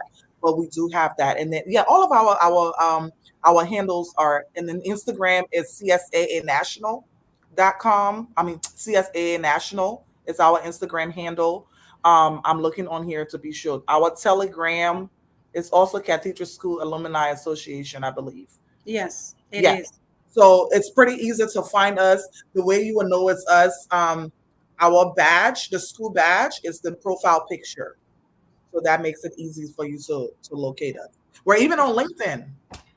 Yes. The LinkedIn business page. So we're out there. We're out there. Yeah, I got a lot of your members. Some of your members been texting me, and they I don't know. The message apparently is not going around because they've been some of your real famous members. No. And well, here's the thing, and this is one thing that I'm going to address. If you are a member, or if you are an alumni of Cathedral School Association, we need, if we don't have your contact information, whether it's your name, your phone number, your email addresses, etc., please contact us. We're very sorry. I would say sorry if you are just now finding out about this convention. The date has never changed. This has been the historic dates that Cathedral School have always held the convention for the 29 years that we're talking about. That I know of. So if first weekend of August. Yes. if you feel that you have not heard of this or that we meet every year, we do apologize for that. But here is your opportunity now. So please contact me. John Day Freeman Brewer is my name on Facebook. My phone number, 757-310-9675. Or you can reach me. What my email address? VP at membership. What is it? VP at membership at CSA. csanational.org. There you go. VP, So VP please. membership at csanational.org. So shoot me an email and say, hey, I'm interested. I went to cathedral school, or even like an honorary cathedral. You never went there, but you would like to join our organization. Shoot us an email. We will definitely, please shoot us an email with your name, your address, your phone number, your what else? Your name, address, phone number, and email address as well, and your birthdays, because we like to honor birthdays as well every month.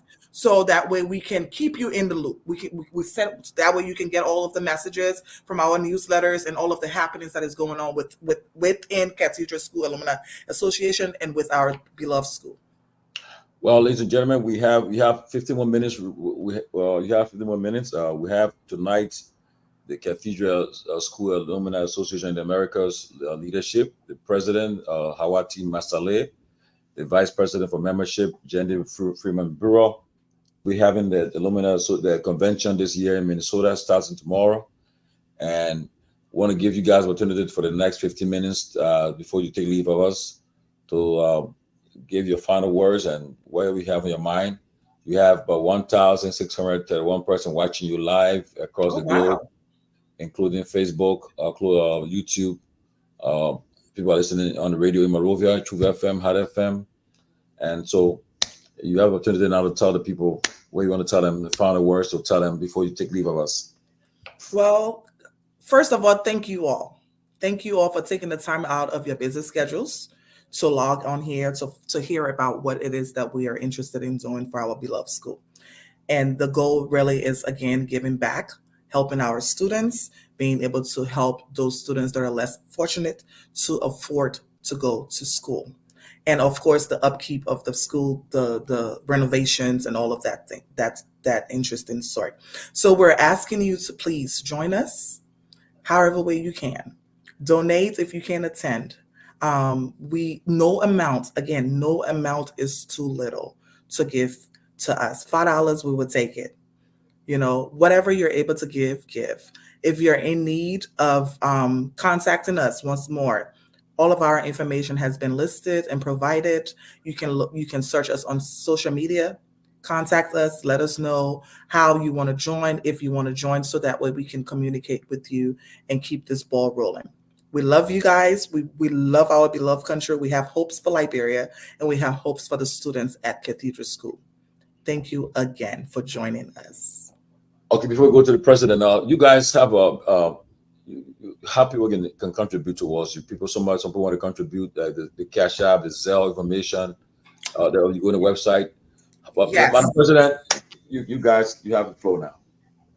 Yes, so we do have, that's a great question, and thank you for asking. I was actually hoping to mention that. We do have all of the information on our website, csaanational.org. All of the information is there. But with Zelle, you are able to use Zelle. It is CSAA at csaaliberia@gmail.com. CSAALIBERIA@gmail.com. Dr. Peabody, it's good to have you. Thank you. And you also have PayPal. And PayPal is the PayPal handle CSAA National. Everything is on the website. Let me give you the Cash App. Yes, Cash App as well, because we do have Cash App that is you can also donate to. Now, for those of you who have had our old Cash App information. Please do not use that. Do not use that, because I am gonna give you this new Cash App information that you can please share.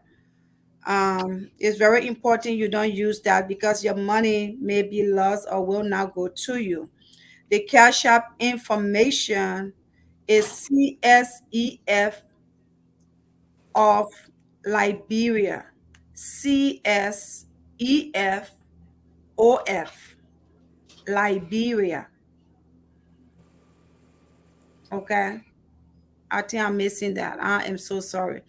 No, I think it's the one on the website.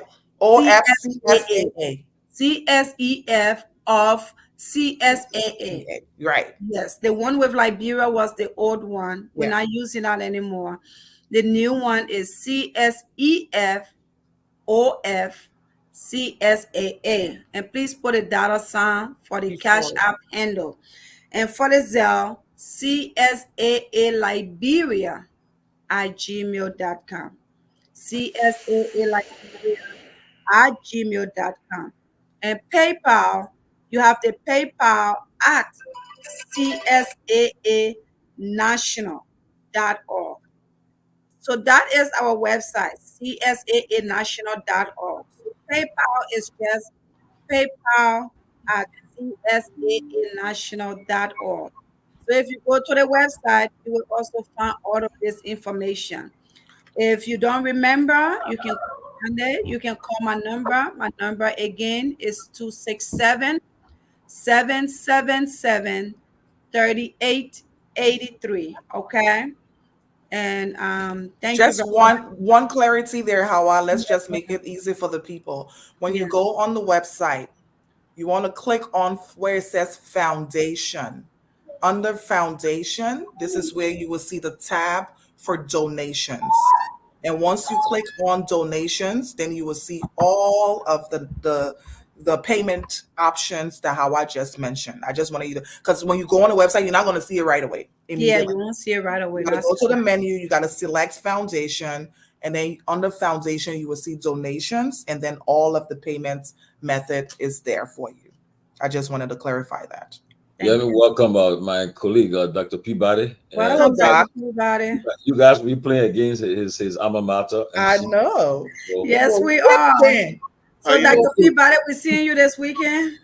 You know, actually, I just got back from Germany and I got to go to a funeral this Saturday, so I may not make it. So, yeah, I know. I don't normally miss the MC reunion. I know Tomalin missing it too because of a funeral. I'm sorry. But you guys got a tough team to deal with. The monkeys they jump very fast. So I don't know the monkey and the cat. How you guys gonna do it? Good to see everybody, man. All of you guys. Good to see you. Yeah, good to see you as well, Peabody. Yes, sir. Yes, sir. If the yes, sir. The cat, but I'm wishing y'all all the best. The cat, right? The cat jump. I don't know the monkeys. The jump 2 times the cat though. So I don't know. But it sounds like you guys will find out Saturday. Y'all will find out. Talk is cheap. It sounds like you guys. It sounds like you guys are gonna have a lot of fun though. I mean, I'm calling on everybody, man. Please, if you're in the Minnesota area, everywhere, please make your way there, man. It's gonna be a lot of fun. Hopefully, we'll talk about this tomorrow again on the show. You know, where everybody can go. You know, I really, I'm feeling some kind of way now. I gotta try. I gotta think of some kind of way to get to Minnesota. Come on. I got it. But it sounds like fun, and I know you guys are doing it for a very worthy cause. Yes. And I hope is that you guys will generate the funds that you really want to raise and to give back to the school and the community and all of that. So I hope people take advantage of the Cash App and all of that, and donate to the program. I think it's a very worthy cause, and people need to do that as well. Yes. Thank you. You know how one thing we forgot to mention, those of you that may be in Liberia or may not be attending, we are going to try our best to live stream the event. Okay, we're going to live stream what is happening on ground so that you guys can see the fun that we are having, the money that we're raising, the collaboration that's going on, so that next year, wherever we may be, you will try your hardest best to be there and not miss out on this event next year. Yeah. we will be raising funds. Why having fun? Fun. That's right. How much you guys are looking forward to raise this year? That secret question there. That FBI question you asking. Right. I put a substantial. I'm glad you asked that question again. We talked about it earlier. I put a substantial tag to it. We probably know I just number. wanted to leave it substantial for now. Right. Well, you know, the last year I actually attended your program in I think it was in Northeast Philly. North Carolina. Oh, it's in North Carolina. Okay. I think you were at the North Carolina one. Yeah, he was. Did you go to the Pennsylvania one too? Yeah, the Pennsylvania one. He was at PA too last year. Oh, Yeah, he okay. was at both. That was Yeah. the PA one. Okay. Yeah. Okay. So I mean, I hope you guys. Tomalin, it's your turn Hope you to. the channel. Yes, but I told you how I know I not be the funeral of my cousin getting buried in Rhode Island this weekend. Yeah. So. Oh, condolences, by the way, to all of Yeah, you that have condolences. funerals. A lot And of, thank you know. you for having this. We are very much aware that not everybody know of, the happenings. That's why we, love doing this. And you guys have been very busy on the show. I've been following, but I mean, great that St. Tomalin was able to do this on And your day. you guys can come back anytime you. Oh, anytime you want to come back, you Thank can you. come back. You want to come. That's thank very You want to kind. come to a politics, you can come. Thank you. Anytime. I got ratio on me, but I It's got open up ratio. Thank you. We will definitely be back because it will be good to come back to talk about the success of the event. Right. To talk Yeah. about how the cats were able to spring forward on the monkeys and won the monkeys, and talk about all the money that was raised, and talk about what we, We're going to do forward, going Yes. forward. Yes. Do post Yes. convention interviews. That'll be fine. I mean, Yes, anytime you convention guys interview. want to. I mean, the purpose of this is to, not just politics, but to also promote Yes. organizations that are giving back. Truly And we are appreciate it. open. This closing argument is open to that. We're very Yes. open to that as well. Thank you. Yeah. And if you want to be in the politics too, you want to be in the fries too, you can come on sometime too if you want to. When I put my name in the hat to run out, come back. We don't want to talk politics too, you can come back too. Jenny running, that's good. You're announcing that breaking news. They Breaking have a news. little bit of politics in here too, because Oh, yeah? we have a whole leadership. We had to do a whole election to be Wow. into this spot. Yeah, we're planning on running for the next 2 years again. So we'll be Alright. coming here. Oh, So you have okay. this girl. So we're doing good right now. So we can come up for another 2 years and do That's- good. You know that's how awesome. it works. You gotta do good. You gotta take care of the people. You Yeah, do good and you exactly. come back and do better, right? Yes. And do greater. Yeah, but then the thing is that now you guys are doing so great in your organization, right? Now, if we can take it back home, let's see, That's definitely Yeah, we have workable. application of our society back home. Yes. Will be a great thing, and It I really will love be. to do the that. transparency. You ain't Yes. nothing but people. Somebody say, "Oh, the person ate the money." Transparency. So we can just take it back home and Yes. just be a model for our country. Liberia will be second to none. Definitely. We will take that into Yeah. account. Definitely Yes. take that into I account. think with the female running it, I think it can always be. Because you're a smart man. You're a smart man. Girl, no woman run this world. No offense to my brother. No offense to my brother over there. Girl. No offense to my brother over there. You're a smart man. It's We run understandable. it though. We run. Women Understandable. make things happen. Women make things Let me happen. understand. Well, you guys, it'll be a pleasure with you guys for the last Thank you 2 guys hours, so man. much. It's a pleasure. I'm We sorry I wish you came guys- in late, but you guys I are will safe. follow the show as well. All those who flying, safe flights, those who Thank driving, you. safe travels, and Thank we you. pray for God mercy upon you guys as you guys convene in Minnesota tomorrow. And we saw the Amen. blessings and all best wishes to you Amen. guys. And Thank you. And at the monkey jump over here tomorrow as well. Okay. Look that. But You if know you have what? Look that. Our cheerleaders will confuse them. They will forget to jump. Oh, that's a strategy. We're gonna be cheerleading. That is strategy for them to It's go do gonna that be with fun. funness. It's gonna be really fun, y'all. yes. I guys, know a lot have of fun and enjoy yourselves, man. Okay, Thank nice you. All right. having you. Condolences again, guys. Thanks Condolences. for making it happen, Thank you, Tomalin. thank you. Thank you Thank very you guys. much. It's good to Pleasure. see you. And again, Y'all come back anytime you All guys right. have something. We will. All right. Okay. Bye-bye. Thank you. Thank you, Bye. guys. Have a blessed evening. And thanks to Bye, the audience everybody. for watching. Thank you for you. watching. Please share with somebody else and Yeah, spread share the the news. live. Share the 1,000 live. persons. Share with one person. That's 2,000. So please share it. Yes. Look, and if you still have a flyer, we can still play that tomorrow. Yeah, Tomalin has it. He was sharing it. You have the flyer. Okay, so yeah, he has it. okay, great. Before the show tomorrow, we'll play, and then at the end we'll play as well. Okay. So you guys. Thank you. Thank you. Bye-bye, y'all. Thanks again. Sure. Thank you. Bye. So guys, good to see everybody. All right. Enjoy the weekend. All right, brother. You too. And so. Okay, guys. How are you? You are. No, I'm getting. Let me help you. Guys, Well, so that was awesome, though. That was awesome. yeah, that's good, man. I love the leadership, what they're doing. They're doing a great job.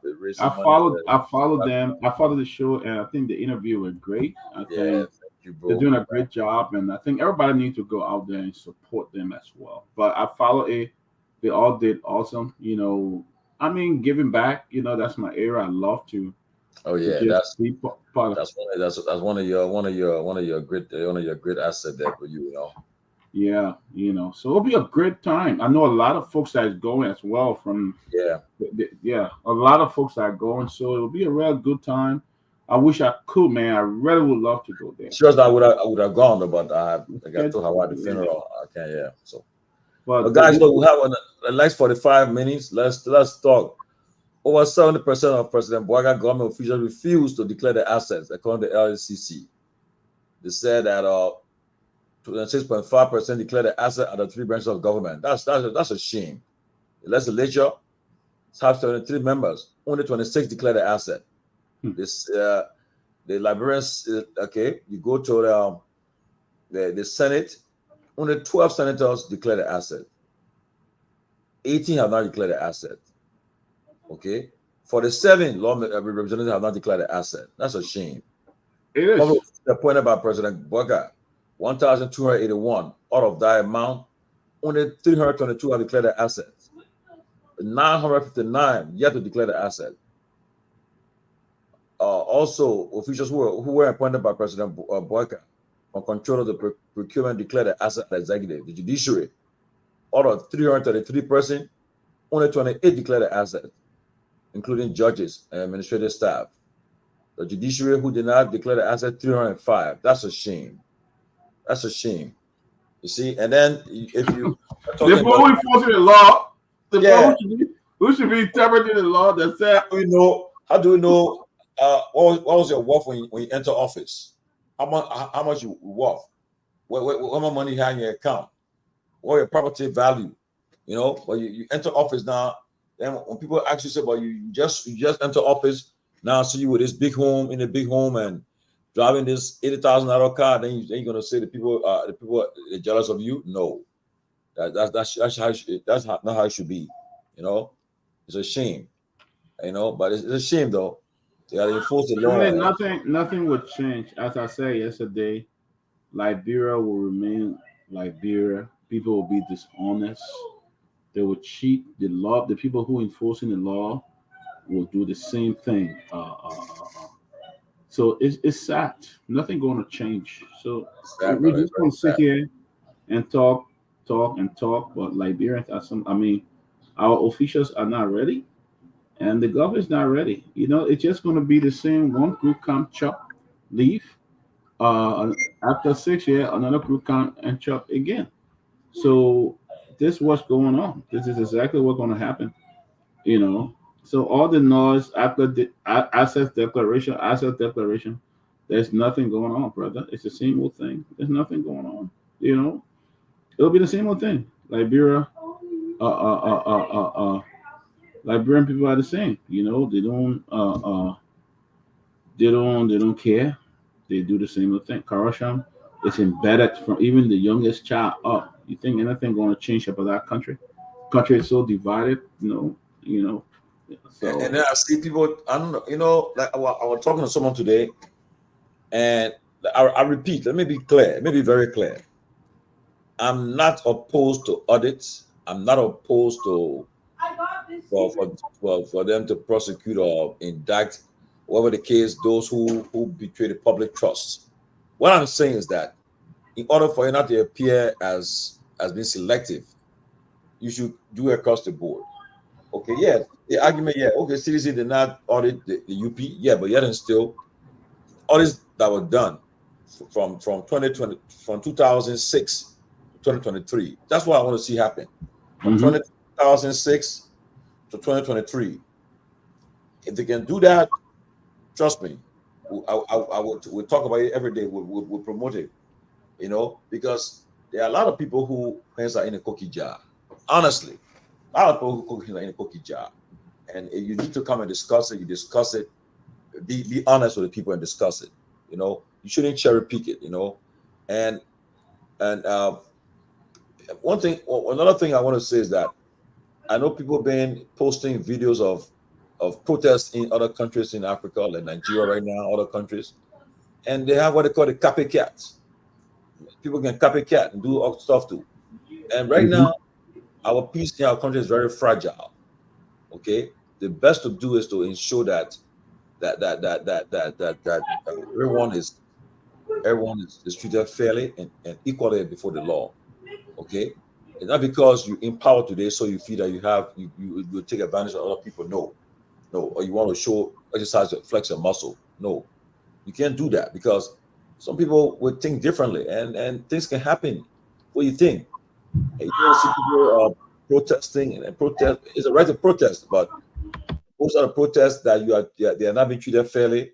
It's a problem. We don't have the resources to withstand a massive protest like what we saw June 7th. You don't want to see such a protest taking place in the country. But that's what I've been hearing all around. Since these things started. So we just called on the authorities to dispense justice equally and fairly, so that people have no reason to say they are being targeted. If the president announced tomorrow, well, look, the audits from 2006 to 2023, that's what I want for us to pursue. You get a lot of public support, because now we're talking business. So I just want us to throw it out there. Is very, very, very, very serious about it. People should look at it differently. Yeah, I really hope. I'm for audit. It's about time that some of the folks who really squander out the wealth of our country be brought to justice. It's important that you do it. I'm in for it. I don't agree with the witch hunting part, but audit those that need to be audited. But what I disagree to is that you don't expect this government to go back and audit themselves. It's almost impossible. I can't go back and audit myself. I will not do it. The previous administration had the opportunity to do it. They didn't do it. They had the opportunity to do it. They didn't do it. They left it. They left it. Well, no, we're not going to do it. We're too busy. So now the other people came back on and auditing. So, I'm not in favor of the witch hunt, but the other people said we would do it. Now, when you had the opportunity, you didn't do it. Other people are doing it to you. So, unfortunately, the only thing I don't agree with, most of the people that are auditing now, in less than 6 months, if you audit them, you see how much they have already taken. Right now, the people that are going that auditing right now, if you go after this government 6 month audit, the last 6 months, you will see the kind of misappropriation that took place right now. Are they the right people to do it? No. Find independent body to do it. Totally independent of you not being part of it. You just provide the fund at the international community to provide the fund. Find a complete independent body. Ask the international, ask the U.S. and other people to help you. They will send their own people and do this audit, because they are not independent at all. They are not transparent of corruption at all. So I would want an independent body come up and do the audits, and then totally off the government hand, and let's see who the real cookie role should be, and let's see who the real cookie role should be. I was trying to find out today from someone, and what I've been told though. Okay, what I've been told is that about why why some people that are still at large. The problem is that, for instance, if you are if depending on the charge against you, it depends. I think according to what the said rate is that if you are charged for the amount you charge, I think it's 10% of it, or whatever the case, 20% of the amount for your bond. Now, somebody, let's say they charge someone, I'm indicted. I turn myself in. I go to the police station, and then they will process you, send you to court. The lawyer goes and say, well, I want to file a bond. Now, usually insurance company will be the one to come and stand for you. So, okay, yeah, you pay them, they will do it for you. But now the guys are saying that, some people are saying that they are telling the people, say, look, don't stand on board with Tomalin here. Tomalin that flat race, Tomalin will run away. Don't stand here born. You stand here born, and we're not doing business with you. So everybody's like, I'm not taking part. I won't be part of it. Okay. But and then number two, no matter what happened, like I said, I got intelligence this morning that I don't care what people can say.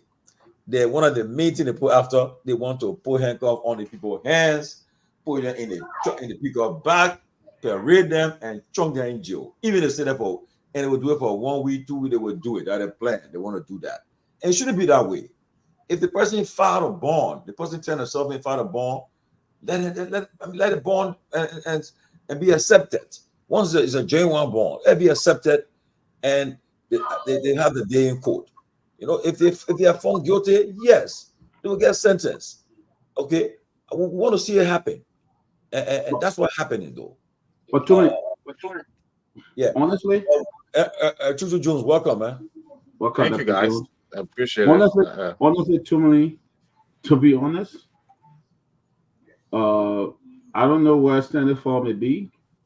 I don't know what 12 may be, but there will be a jack to come back here, especially when you don't believe in the legal system. If you come back here, if you don't trust the judicial system, don't come. Yeah, the same judicial system we're talking about here, who should be interpreting law or what, they have not even declared an asset. Is that when you're going to come up to and say you're looking at the fair trial? The trial will jail you. You go. But the question is too, how long can you hide though? How long? Because the thing is this though, and they could put Interpol alert for you now. So I don't know about that, but I don't know. Yeah, so I think the best thing to do is that Interpol cannot extra. I don't know what Interpol can arrest. Interpol they can arrest you anywhere. But you can't extradite them to another country. You can't. But they can arrest you, and they depend on. They can arrest you, and you can depend on where they pick you up. They'll bring you to the country of, if you're part of it too. They can bring you to the country that requesting for you. But so one thing is that it should be clear. If people will file the bond, I think the guys are still in jail. The guy arrested, the former Solicitor General and the National Security Advisor, I think they're still at South Beach. And technically, you cannot detain somebody that long. Yeah, more than 48 hours. Yeah, they can file. I told you now. That's where I come, or let's stand it for a come, and let's see. They probably be there more than 120 hours or a bond. But I mean, Chuchu, yeah, let's get added to some time to. I'll tell you to absorb all this. Well, guys, I hate to say, I told you so. When this government came to power, some of y'all were very confident. Y'all said that Joseph Boakai has the experience, and I was flat out. You should give me credit on that. That this government is one of the most inexperienced, one of the most disastrous government. Okay, you will find. And I can state my point. Strong views, man. It will be. I look at our finance. I look at the future. I don't look at too much the present. Looking at the past and the present, you can predict the future. Okay, and a case in point. Okay, the audit at the central bank. Okay, when the President Boakai came out to audit the central bank. Now, this is something that I have expertise in. Okay, I have expertise in it. I have experience in it. And particularly, I've read the documents that formulated the central bank. The president has no authority. The central bank is an independent agency of the government. do not report to any other branch of government, and only has oversight is by the Senate. So they have their own internal controls. They have their own board of directors that can, carry on audits. Okay, they say when you slip, don't look at where you fall, look at where you slip. That was the first problem. Now, am I saying that there's no corruption there? And am I saying that audit is not a good thing, or people shouldn't be held accountable for corruption in past government? No, that's not what I'm saying. But the fact remains, you can't break a law in order to say the end justifies the means. Okay, you can't do that. It's just like carrying out a warrant or a search order with all warrant. Okay, if they find any item in our illegal search order, it will be thrown out. You don't have to even be a lawyer to even know that. It's just a basic thing. You can't break one law in order to achieve another law.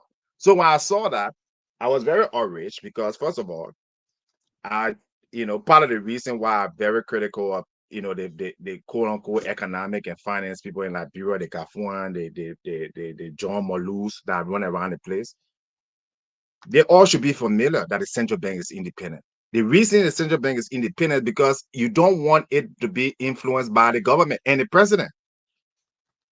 If you allow the president to dictate orders and dictate, the only thing the president can do is when there's a vacancy in the board members and the head of the governor is to appoint. That's it. It's law. So when you break the law and say, oh, we're going to go audit the central bank, okay, then whatever the audit finds, in my view, is irrelevant because you broke that law to find it. And that is important. It's important for the economic system. It's important for the financial system in Liberia. You're seeing it with the U.S. Federal Reserve Bank, which is the United States Central Bank. It's completely independent. All the American presidents always try to influence the decisions. And that's the one thing they have held to, that our decisions cannot be influenced by an administration. So that intimidation is wrong. But my thing is that Abraham Conner highlight what he said. It's true though. Yeah, they rid of habeas corpus. Yeah, but I don't know why the lawyers of I know they say they have problem with a bomb. Yet and still, but the former Solicitor General Yanchi Twan and the national security advisor Jefferson Kam, I don't know why they keep them in jail for more than 72 hours. With all that they should have been charged by now and sent to court, because the lawyers should have filed the writ of habeas corpus. I don't know what happened, but they got them still in detention and so forth. And that's but they did file. So they did file, a complaint, right? They did issue an indictment, to the best of my knowledge, correct? Yeah. Because that's what they will use for the warrant to be arrested. Yes. So the issue now, whether the judge allows them, right, to post bail or not, that's with the judicial system and the judge. So yeah, people can be held in prison or jail for more than 72 hours if the judge deems that crime, is a crime that, example, it could be flight race. So there's lots of reasons and lots of precedences that where people are held in jail for more than 72 hours. It depends on the judge. That the judiciary is different from the executive. So I think that should answer the question from a layman's stand, and all the lawyers then can chime into that.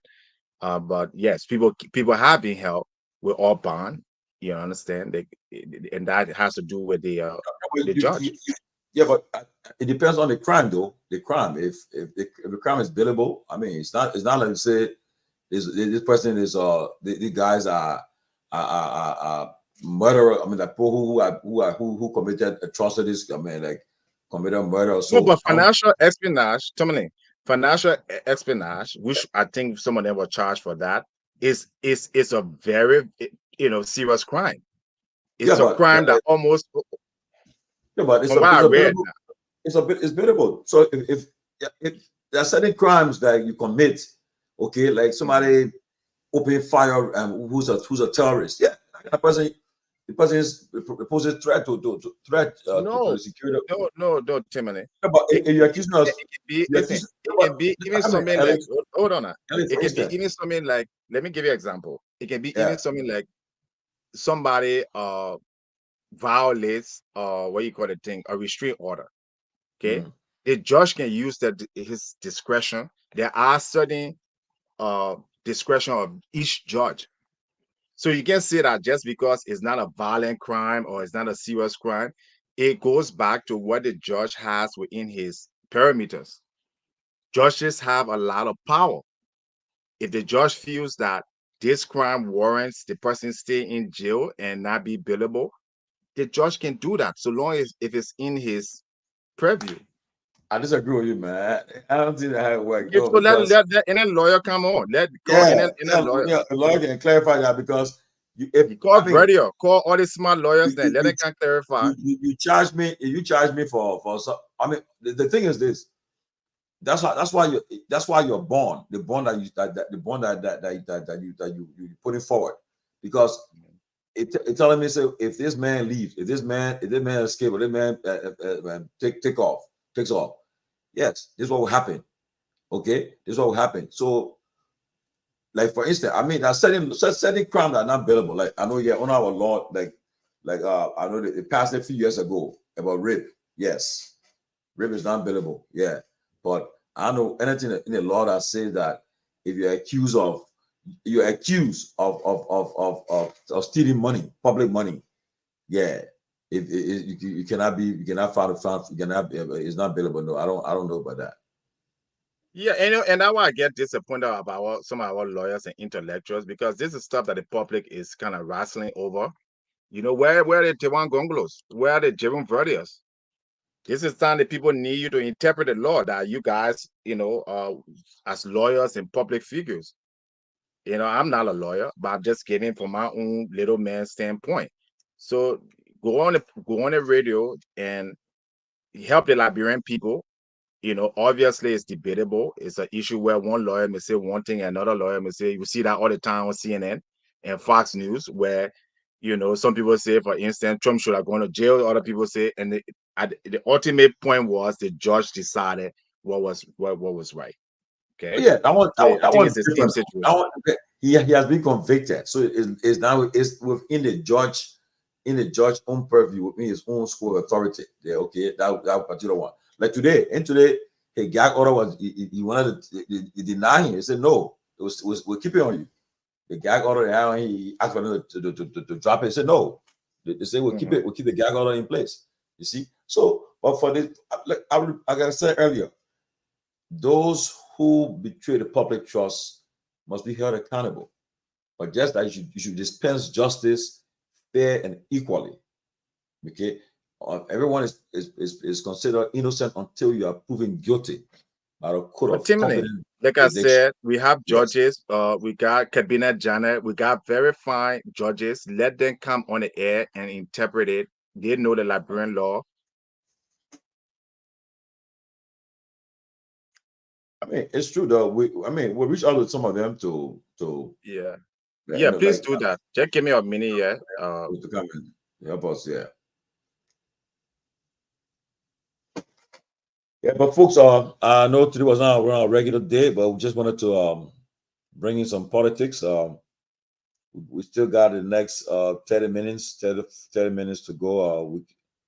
But I think I would have to call it a day because I'm tired. I've been talking all day. So, but except any of our viewers want to join us to share some light on the trending issues, I will entertain you. Yes, I'll entertain you.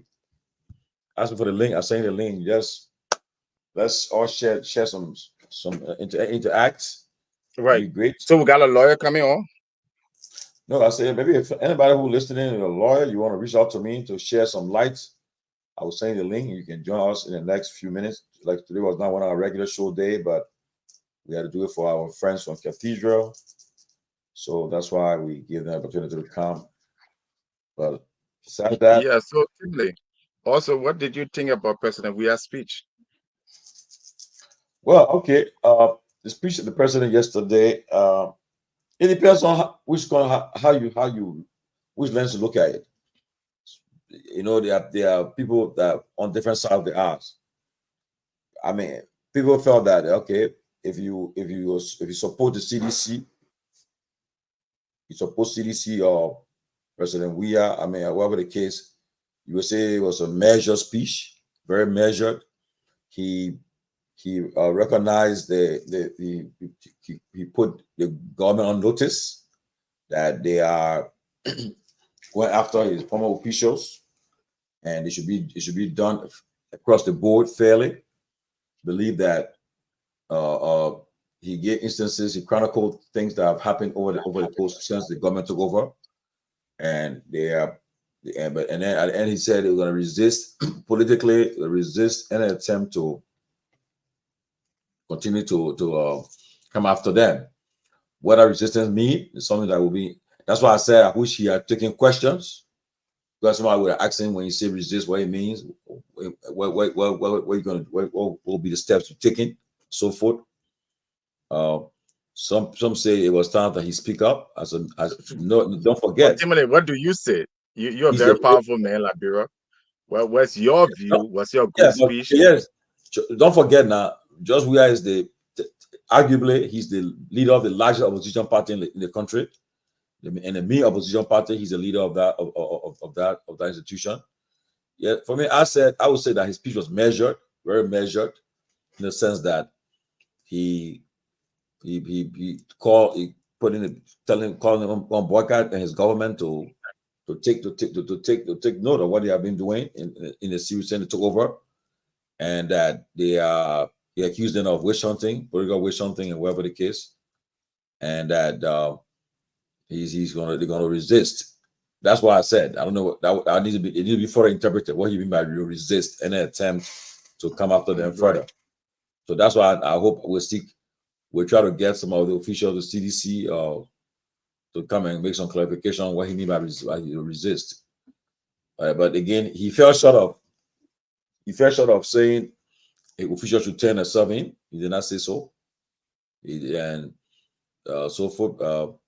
But he did, as I said earlier, it was a measured speech. He called on the national community to take note of what's happening in Liberia, and whether he will take another step by going into the region, calling on ECOWAS to intervene and see what's happening, because how do you call it? It was a smooth transition, peaceful transition, and it's the right of the government of President Bouaga to audit the former government. Is it the right? Okay. I mean, people will say, well, President Weah, you did not audit the alien government.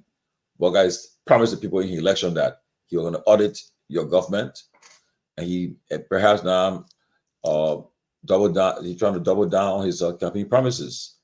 So President Weah's speech, just a measured speech.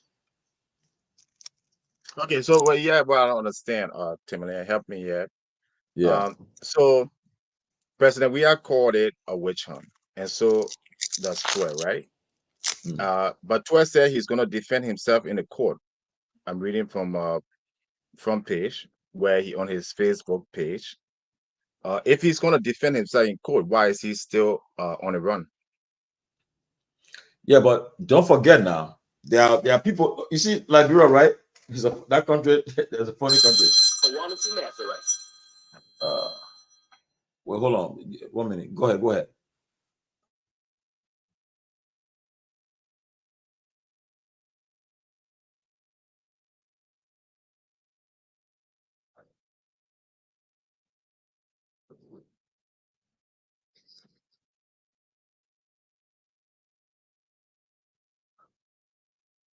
Yeah, the issue though. People were in the same government. Don't forget now, Liberia is a small country. There are people who in the government too, who are friends with Tour too, who are friends with the people that are indicted. and they are part of the apparatus in the circle. They say, look, brother, don't come here. The guys don't want to do this to you. They won't do this, won't do that. Okay, if you file your, like this is that somebody just said, it's been speculated that all the bill bond companies have been threatened by the government not to give them bonds. You see that?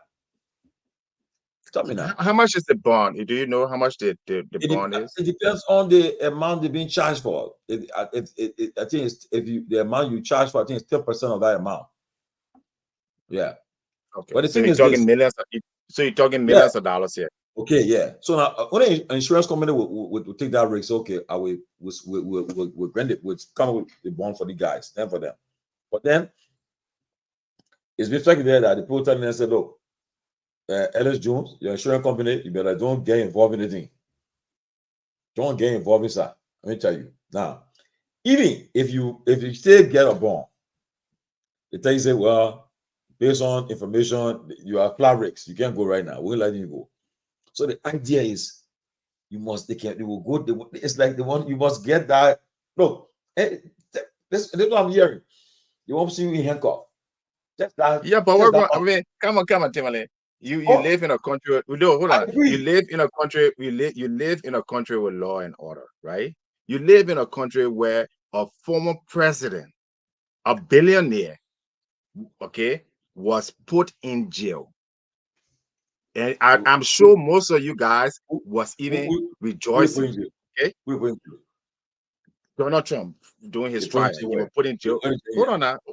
Regardless, but what I'm saying, he was put in jail to prove that no one is beyond the law. And I'm sure people were excited because I mean CNN had a field day. So what happens if 12 or whoever is charged or Alex Jones is charged with a crime? And it means to go and defend that crime. Well, I mean, jail. Nelson Mandela was put in jail for 25 years in that. So what's so much, that if Tua goes to jail to defend his charges, what's wrong with that? Tua told us that the country was doing well. Tua told us that we should have very good prison and very good legal system. So why is he running away from the same legal system for 6 years? He promoted.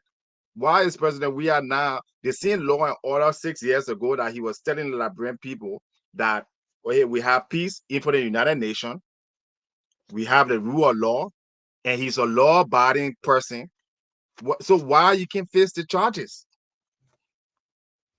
That's my thing. So when they're setting people supposed to go to jail in Liberia, no, I mean, the candidate raised a good point. When Charles Study was arrested, was that a witch hunt? If every time you arrest someone in Liberia, they claim it's a witch hunt, has to be released, then you will remain a lawless civilization run by crows. I mean, it's true though. I agree with him, But like I said, I don't, like you said earlier, right?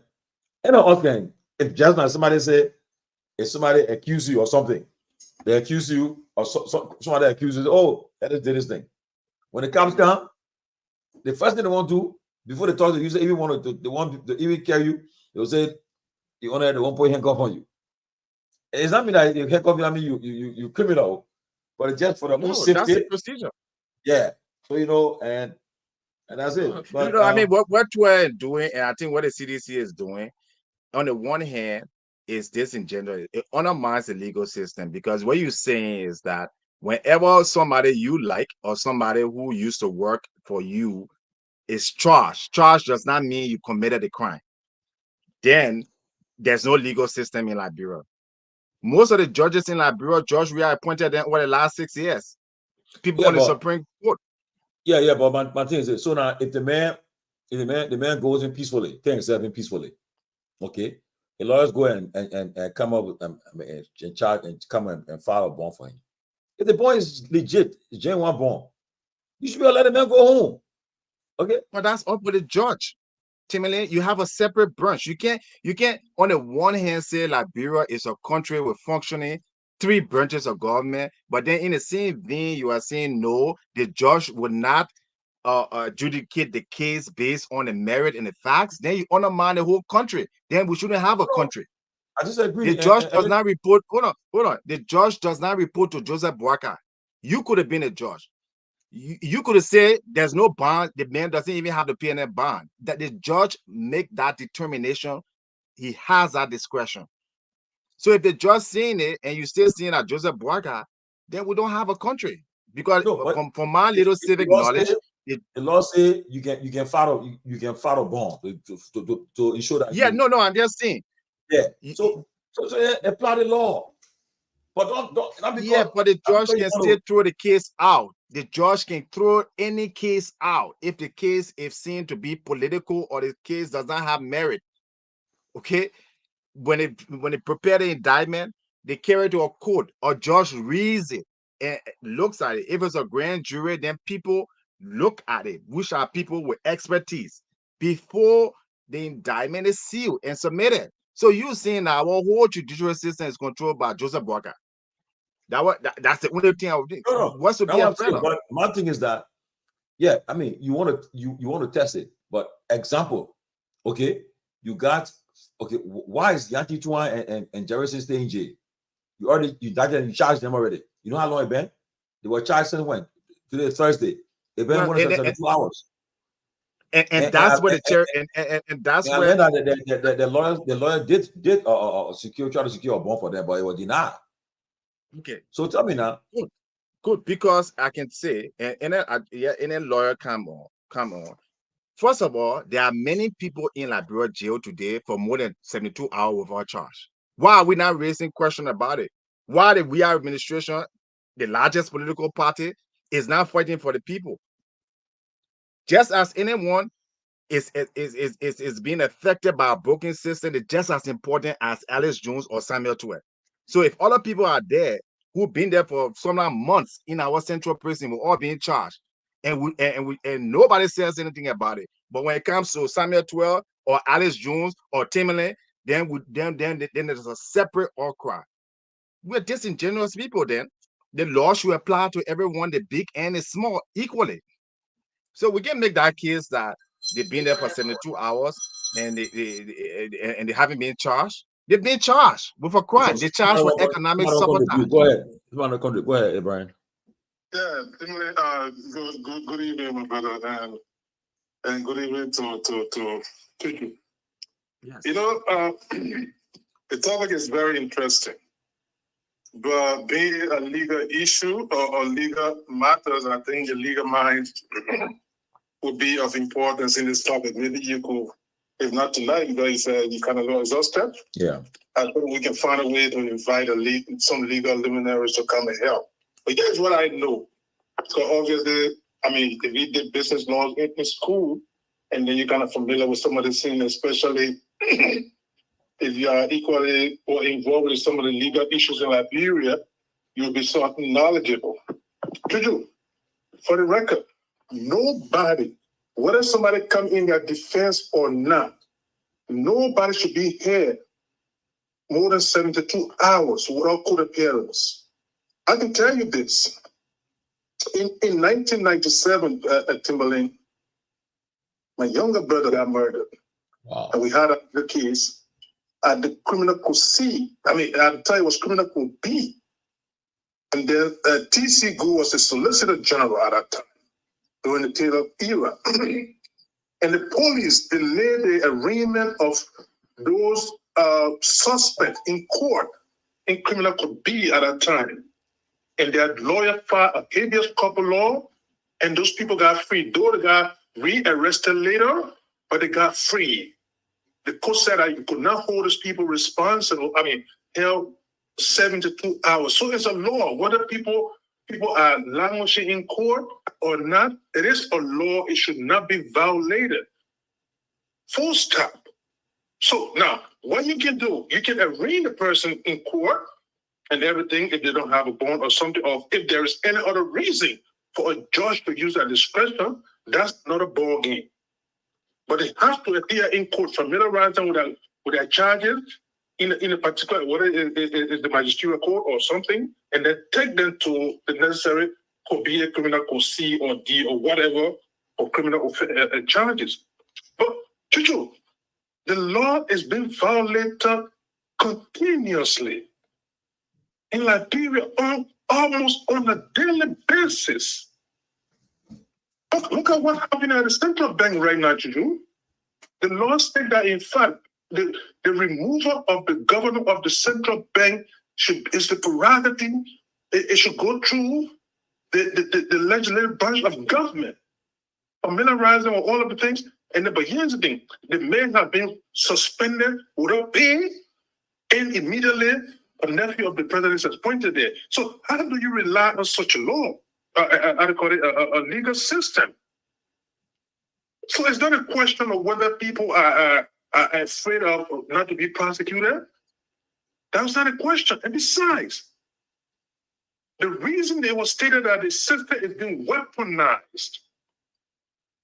If you recall, Chuchu, the LSCC, that's the reason why they were reconstituted, and they gave them prosecutorial powers. Meaning to say the president cannot dictate to you that this is the case I want you to go after. They got to use that judgment and start to prosecute in the sequence of as it's on their docket. But if you're going to fast track this particular case and bring it at the forefront, and somebody come with a lazy argument, but why is it all the other audit the government of CDC did not prosecute it? But it's on your bench now. The fact that if you are prosecuting all of the cases in the sequence as it comes, it benefits the Liberia. It doesn't matter what kind of government prosecuted it or not.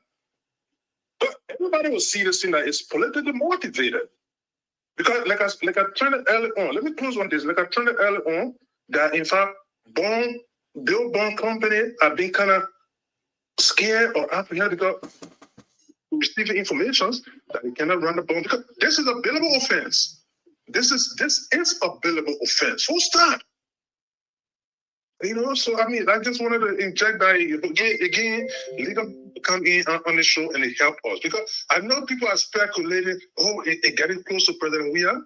Article 61 of the law of Liberia, a sitting president, if he's not removed from office, either to impeachment, whatever he did is capacity as president, he cannot be prosecuted for it.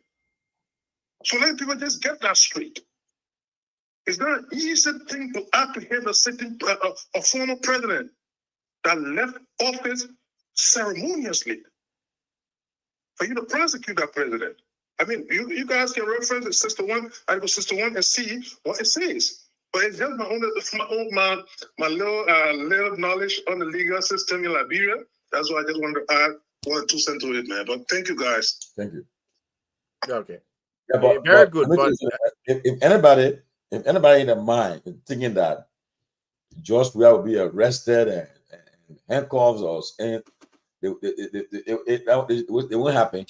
Okay, it won't happen. It won't happen. People just hear some people talking.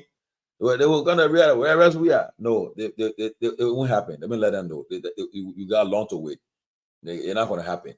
They got laws, and you will really come up. You really have to come up with these charges on him to say, yeah, the president, Joe Weah did this. Yeah, he signed for it. It's not gonna happen. So they're not thinking about that. It's not gonna happen. They should not even think about that. It's not gonna happen. So they're just not thinking about it. But again, 10 minutes. I did some research here. This is coming from the Data Observer, and the reason these people are still in jail is because it says, given the incredibly slim chances of securing a bond of over $6 million for their conditional release. So yes, a bond was established, and if they pay the $6 million, they will be released. And this is coming from Data Observer. How much money in question? So how much money? It says $6 million bond. That's what they have to pay, and it will be released. But how much are they charging them for? Well, I don't know, but this is what was established. I know. So they asked about $25 million. So I can do some more research to see how much the total amount they're charging them for. And again, it's kind of irresponsible for Liberian, legal profession. You have all these people in law school. What the defense attorney? Why is he not on this show? Why is he not on other show? Why are we here talking about something that's his job to come and talk about for his client to the public? This is one of the largest networks. Why should I be doing his job? You know what I mean? That's some of the things we talk about. When you have a client in jail and you are saying this is a witch hunt, you should be on every media making your case in the code of public opinion. You don't have to discuss the merit of the case, but you can discuss the surface as is being discussed here. You know, you have PR firm. You got legal people in CDC. Where are they? You got former Justice Minister Dean. Where is he? So, you know what I mean? These people, you get paid. They got all the paid assistant, $15,000. So why should any of us even be arguing or, you know, giving that thing? That's what people get paid to do. You get paid to defend your interests.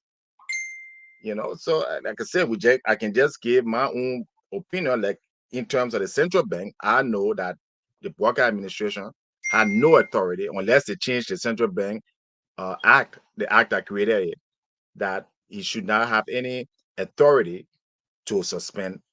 I said that the day he issued the order, how many people even, you know, thought it was serious? You know, we like to wait till, you know, things go out of hand. The president cannot just suspend the central bank governor. Then you take away the independence. So if the president doesn't like his policy, he can just come on and say, oh, you know, I don't want Alex Jones because I don't like he raising interest rate or lowering interest rate. Then then you don't have an independent central bank. Then just put that authority on the Ministry of Finance. But the reason why it was put there, the Liberian Central Bank, is modeled after the Federal Reserve Bank. And the Federal Reserve members and decisions cannot be overturned by any other branch of the government. The Senate can vote to have him removed or whatever action, but not the president. You know, so these things, like we take them for granted. So when I tell you people that Liberia is, you know, in terms of the coming years, it's almost politically doomed to have a lot of nothingness. You can't have the president has legal people, he has financial people. If you don't know that the central bank is independent, if you don't know that, then you don't know anything about finance, modern finance. Because the purpose of making it independent so that the president does not have direct oversight. And all our presidents have taken a central bank as part of the Ministry of Finance. But then when they say they want the next finance minister and the next Liberian smart person, like, you know, then people will hear Gafuan, people will hear, why aren't they talking about these things? Which affects the integrity of your economic system. Because banks have their deposit in the central bank. Okay. International companies have their deposit in banks. If the central bank is threatened, it can be a collapse of the whole banking structure. You know, banks can start closing down. Banks can start leaving the country because they feel that the central bank is not independent any longer. That the president can just order any amount of withdrawal. The president can just change the leadership. Wait. Who told you that the president can order any amount of withdrawal from the bank? No, I'm saying if it's not independent, as in the case where the president is now just removing the central bank governor. That's a precedent he's setting to say that he is over the central bank. That means you don't have an independent central bank again. That means to hell with the act, the law that established the central bank that says that it's an independent agency. The president does not control it. The president does not serve as they do not serve as the will and pleasure of the president, like the ministers or other agency. It's a tenure position. Look at this guy. You see, I mean, look at what the guys. I mean, bring it right here. Tomalin, why are you always in the habit of supporting criminals in Liberia? I know they are your friends, but so where am I supporting criminals at? Emmanuel Charles, where am I supporting criminals? First of all, you already called the poor criminal. Number one, the poor they are not being found guilty because they're criminals. Okay, call them indictee. They are being indicted. Fine. So where am I supporting criminals? I said earlier, and I repeat, I'm all for the prosecution of those who betray the public trust. I'm all in favor of audit. Okay, but I'm telling you that the reason why people are afraid to come forward because they fear that they won't be treated fairly. They don't trust the system. Then you say, I supporting criminals, accusing me falsely. Anyway, you're right. I give you that right to do. Yeah, I can't mind you because yeah, I understand. But Timothy, why they wouldn't trust the system when that same system they were over and they said I that the agree, system but see, is my good. man, I agree 100%. But so that we always say so when they say the person take private jet, they say yeah, but we are did it too. They say person do it, but anybody did so, then so what would they change about? I want to say you change do something differently. You saw yesterday we had a video on yesterday. The boy in Ibrahim Toure in Burkina Faso. The boss said the car he's driving. He said, no, the car driving. I'll get the new car should I'll give it to the medical doctors then. Because they're the one who need the cars. He drive a 2011 car. He said, in fact, the cars our official government will drive should be more than 10,000 car. Okay? But yeah, our lawmakers they're fighting for which is they're right. They're in the boat and the law. They every 3 years get it for 5,000 for car. Why in God's own heaven on earth should that happen? Okay, why should you give 45,000 for car?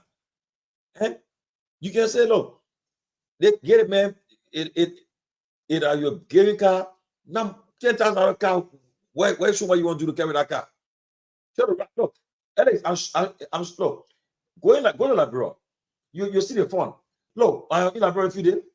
When everyone was driving, they say, they say, who coming? Then you see, one. Everybody get, they have these flashing lights, the colorful lights, like Christmas lights. That they have all of them, the guy, you see the moving with speed in the heavy traffic. Pom, coming. Who are coming? Oh, you see, that Sunday this, represented this, official this, the lesson play. Oh, who that so? Oh, that represented Ellis Joe Parsons so. Everybody want to be to get to that place to do the same thing. Mm-hmm. And they move with 2-3 cars. So and the problem with saying, brother, it will say you say change. When somebody say that you want to see a change, that means say, yeah. Can you imagine the president moving? You move with 2 cars, 3 cars, the parlor car, the middle car, and another car.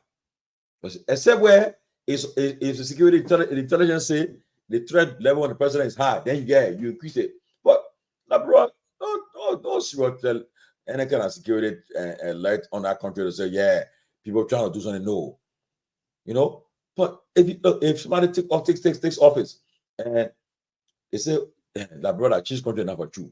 This time we see government officials then driving the same car, they're driving these cheap cars then. Yeah. Then they tell you say the money that go for recurrent expenses like for budget and for payroll. The money going to JFK. Oh, guess what? They just increase JFK budget. We see they bring in new machines to JFK, to Jackson F. to Redemption Hospital. People say, wow, you go to JFK this time, you think you're in Europe. Everything just changed. Got 24 hours, like you said, when current go, back up, come up right away. The guy enough beds. No, you don't go to JFK, they say no more beds again. No. I mean, when people start seeing, then you just seen the real change, but for the last 18 years, like, bro, we're not going nowhere. And that's the problem, my brother. The problem. It's sad, it's sad. Only God can intervene one day and say, look, son, I'll change my bro. Right now, I don't think we'll see our generation. I don't think we'll see it because we tried. But Timothy, let's take our political hats. Yeah. Okay. You want accountability, you want transparency, correct? Yeah. You want this change that you're talking about, where people are held responsible for the actions, right? Yeah. That there is audits according to the law, right? Yeah. And that people who the Ministry of Justice deem to be questionable may face charges and go through the legal process. You want that change in that bureau, correct? I want that, yeah. Okay. So if that is precisely what has been done, again, I'm not a big fan of the Joseph Brocker administration. I think people know my views, right? But what in this stuff here that is different from what the government is doing, with the exception of the audit at the central bank? because that one they are wrong on it, and I can challenge anyone in the Walker administration on any platform to tell me in the act where it says the president can order audit for the central bank. So other than that one, where are they going wrong to audit the other agency for the to charge former officials? But what happened, though? These audits I see that the audits that they're pursuing, these are audits that are done by the we are people. We are government appointees. Correct. We are there. So they are only implementing what the audit says. Okay, I'm all for it. But what I'm saying is that yes, but the way in which you want to do it now, when you start like you get let's say everything on the table here. But then you pick and choose and say, that one I want. That one I want go for. Then nobody put concern about. You're already praying for you. Okay? But he said, they want to happen to it anytime I want. They want to happen during weird time what I want right now. Okay. And then especially so what's wrong with that? When you issue threat and say that one will come after them, we'll do it, go on social media. The rescue guys are making. I understand the politics. I understand the politics. I understand that every president is going to do what's in the interest of his party and his political interests. Every president in the world, correct? Every president in the world. There were a lot of people who had the same kinds of charges that Donald Trump was charged for in America. That a lot of businesses, a lot of corporations, they did the same thing. But in the Joe Biden administration, in New York City attorney, which is a Democratic leadership, and they left all the other one, they left all the other banks and all the other mortgage companies, and they went after this guy for something that happened 10 years or further. So man, it's not unprecedented. Man, don't bring a Trump to that guy. It's a very extreme thing because it just shows that every government, even the weird government, when they left all the stuff and went after weeks, okay, they left all the audit from the previous administration, but they went after the president's son, the late son, may actually rest in peace, and handcuffs him and put him in jail. We didn't hear CDC members saying that we wish on George Weah didn't come out, even though he was president, and say, you know what, we can't go after our opponent like this. We have all the corruption cases in Liberia. Let's deal with those corruption cases. And we'll work our way up to the central bank. They grab him within the first few months of the administration, disgrace him, and put him in jail. So when CDC sympathizer come out and talk about witch hunt or selective justice, all right, it doesn't make any sense because they carry on selective justice, and selective justice does not mean no justice. It's not illegal. A prosecutor can decide 10 people committed the same crime and go after one person. A police officer can see 10 people speeding 90 miles per hour, 65 miles, and choose this one particular car that was going 67 miles per hour. And that is not illegal, and that is not unprecedented. So what's the problem here? Let the justice take its course. I'm sure George Weah, they are rich people. They've earned a lot of money. You get together, put a $6 million down, free the people, go to trial, and win the case in court. That's end of story. I'm not. Like I said again, Chuchu, I will not defend and say, oh no, they're wrong to indict people and based on other reports and so forth. But what I'm saying is that at my point, I will keep on saying, I'm all for it. I'm all for audit, and I'm all for people who violate the trust of the people to be persecuted. I'm all for that. What I'm saying is that just don't cherry pick it. Don't play politics. Don't try to go after only your political opponents.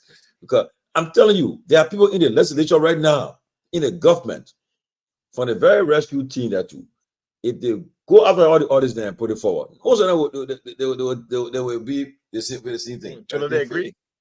So, like, I mean, the law is the law. If wherever the chips fall, that's it, brother. I mean, I'm not going to say I defend anybody for that, no. But the fear is that people got is that I will not be treated fairly. Okay, so not because the other the other government did the same, so you want to come on, that move forward, But Alex, honestly, before we leave, here's my fear. Here's my fear, but my concern though. My concern is that there are more indictments coming up, okay? And they're coming up. And all the indictments are for people who work in the Weir administration. Coming up, right? Okay. These are all indictments that we're aware of that are coming up. Now, it gets to that point, and the people involved, if they in Liberia, if they refuse to turn themselves over in, and they go to arrest them, and then their supporters say no, it's not going to happen. It's trying to obstruct justice, obstruct the law. What happens? That's my concern. What happens? We have a very fragile state, and we have police, we have army, military, but I'm not even tested yet to say yeah. So that's my concern, though. How do we handle it? I don't know. So I think, my suggestion, I think call the leaders together. Say, look, address the nation. President have a press conference. Say, look, we promised during our campaign we wanted to do this, okay, and we are going to do it exactly what we said we're going to do. We're going to do it, but rest assured that it will be free and fair. It will be transparent. And somebody will ask the president, but if Tomalin George is indicted, he's accusing, he filed a legitimate bond. I mean, will he be allowed to? Will his bond be accepted? Will he be allowed to go and turn himself when the case is on, or they will just reject it? That's what people are concerned about. But again, we leave it with the people. Let's see what happens. But I know for the next couple of weeks and months, up going to December, Liberia is a situation that we should pray for. We should not just overlook it, okay? Because there will be indictments, and we know how people react to it. We don't know, but let's see. Somebody said too, Liberians are spineless, man. Don't be concerned. Nobody will do nothing. It's all talk. All talk, and let me tell you a fun. I would not call name, right? I remember when Ellie was in power, somebody, one of the opposition people, made big mouth. Hey, look, we'll do this. We challenge them, we dare them. So the guy said, Georgie, when we look, while we're talking, I think one of our Sonny just fire, in the air or something like that. Then that guy jump. You're the first to jump. He was gone. so people made noise and say, do this. Like I said, the first one to take off. Like, I don't know where were you, Bob? I know November 12, 1985. There's a guy called Jai. I think it was Jai Massacre. That morning, he got down. He was the ERBC. He said, President Doe, we wait for you. You bring the air, we were there. On the ground, on the sea, we were there. The guy, he was making that noise. When Doe said, I'm your president-elect and commander-in-chief. The Tomakuamba coup has failed. I'm in complete control. And that guy, Jai Massacre, escaped. We see no more. He took off. The guy was there in the air with there, on land with there, in the sea with there. He took off. So there are people who would just make noise, big mouth talk. But yeah, the first fire, they run, take off. So hello. Okay. Yeah, what's it? Yeah.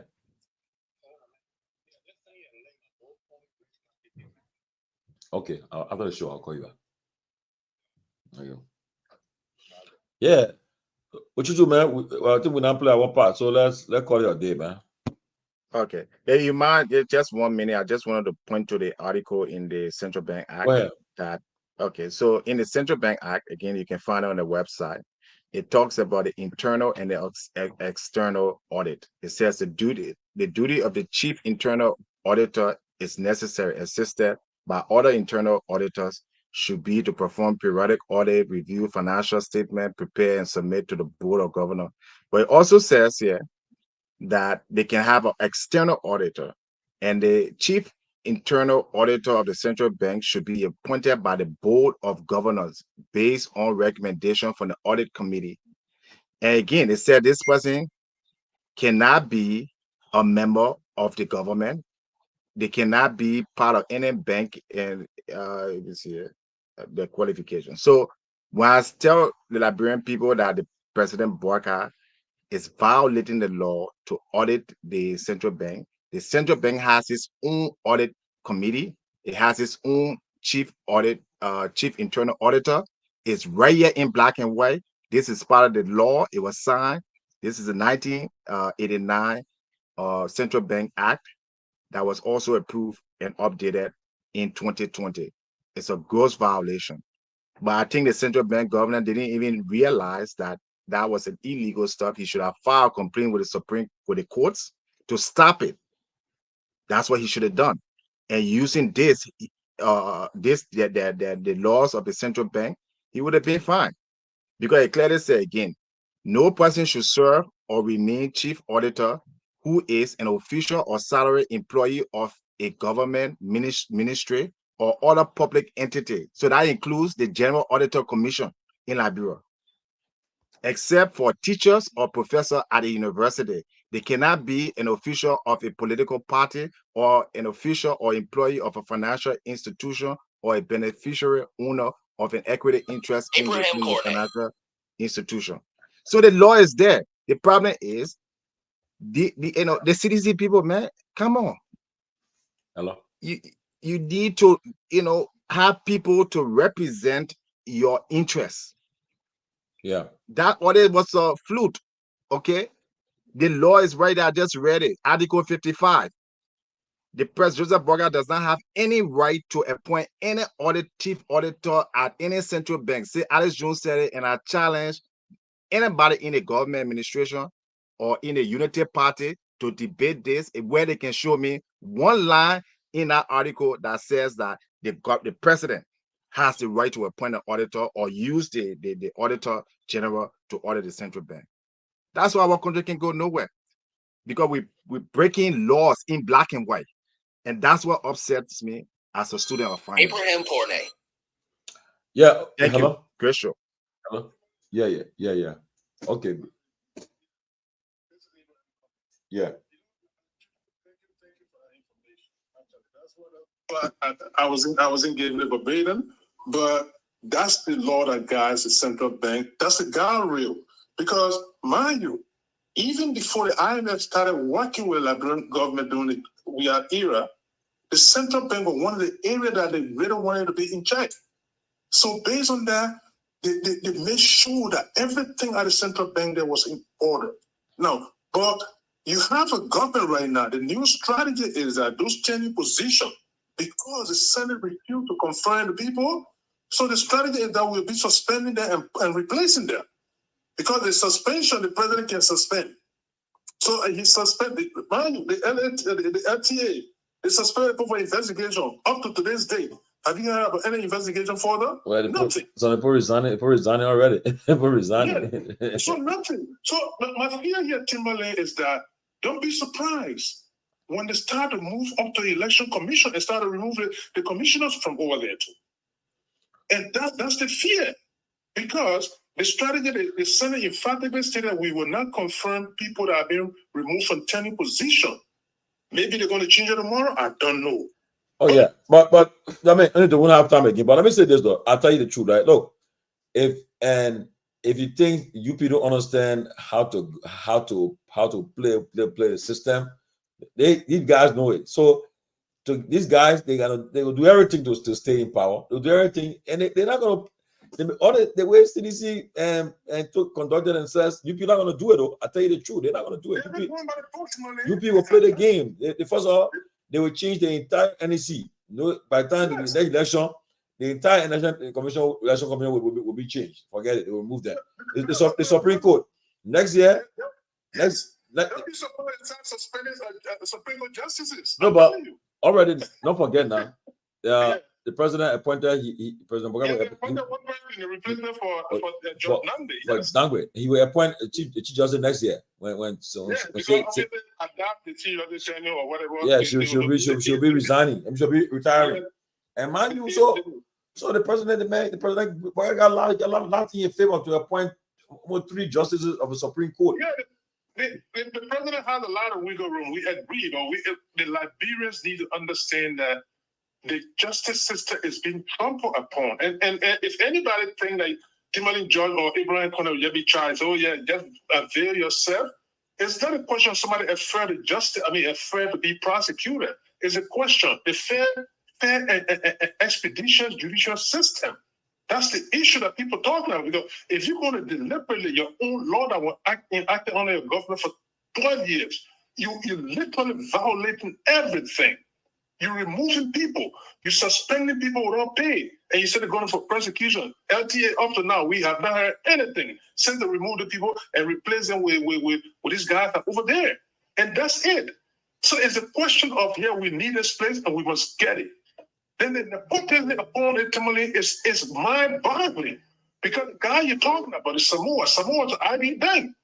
If you recall, President Bola kept talking about, go to IB bank, because his nephew was running IB bank. And today, as we speak, my understanding is IB bank is in some financial crisis right now. So because why?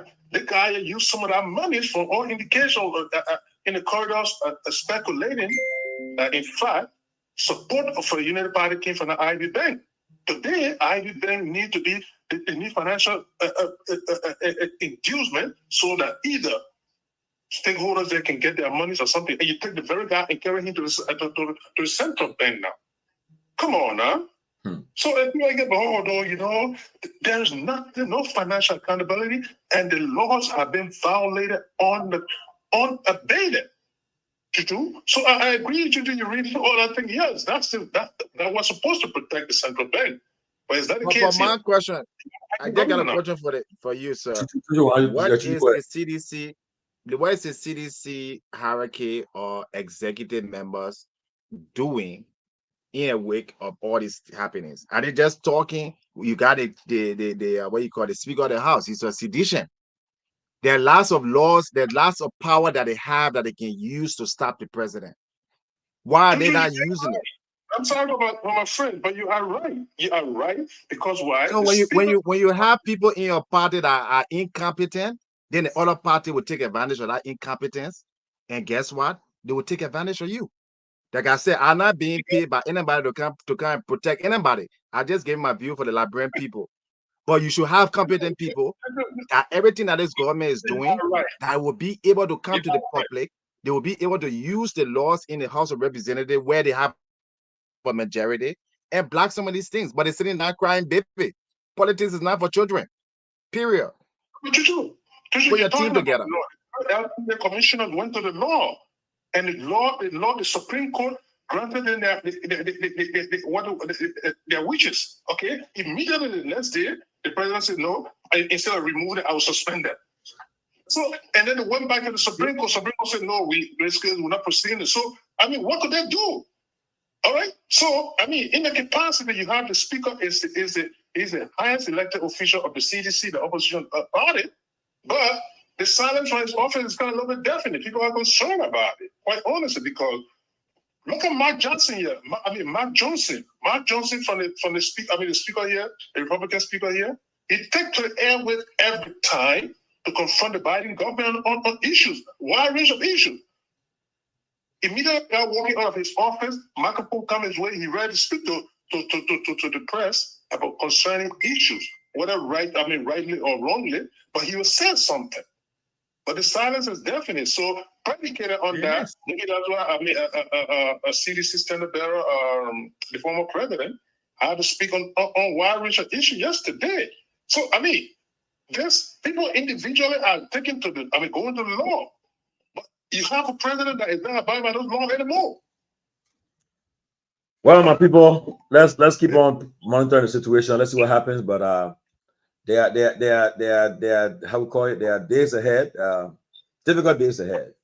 We gotta just be mindful and maintain the peace and stability of our country. But Liberia we are treading on grounds that we have never treaded before. But again, let's see what happens in the next couple of weeks and months. Let's see what happens. But I'm afraid that if the way things proceeding, if things are not handled the right way, we may plunge the country into chaos. And that's my fear. I pray we don't go that far. It's scary, man. It is scary. But we pray that the right thing be done, because what is it the president said? Boga said he said he will go after everybody that looked at the country. So he's going after the people. So the president is he's double down. He's trying to double down on his campaign promises. That's what he's trying to do. So by replacing the people with his family, nepotism. Someone is a next biological nephew. No ifs and buts about it. That's true. That's just rumor. Okay. What is rumor about it? It tell me that there's no nephew yet. I don't know. From my understanding, even the other Samoa is a custom commissioner or something. The other Samoa.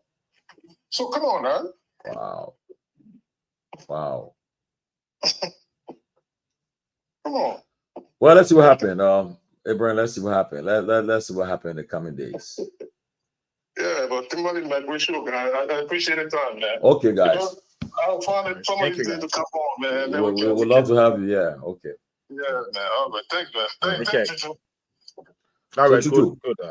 Yeah. I mean, I'll be here tomorrow because I'm trying to Rhode Island for my cousin's funeral. So. Okay. Good. All right. See you guys. Well, I'm sure that some of the other guys will take care. All right. Okay. Good night, man.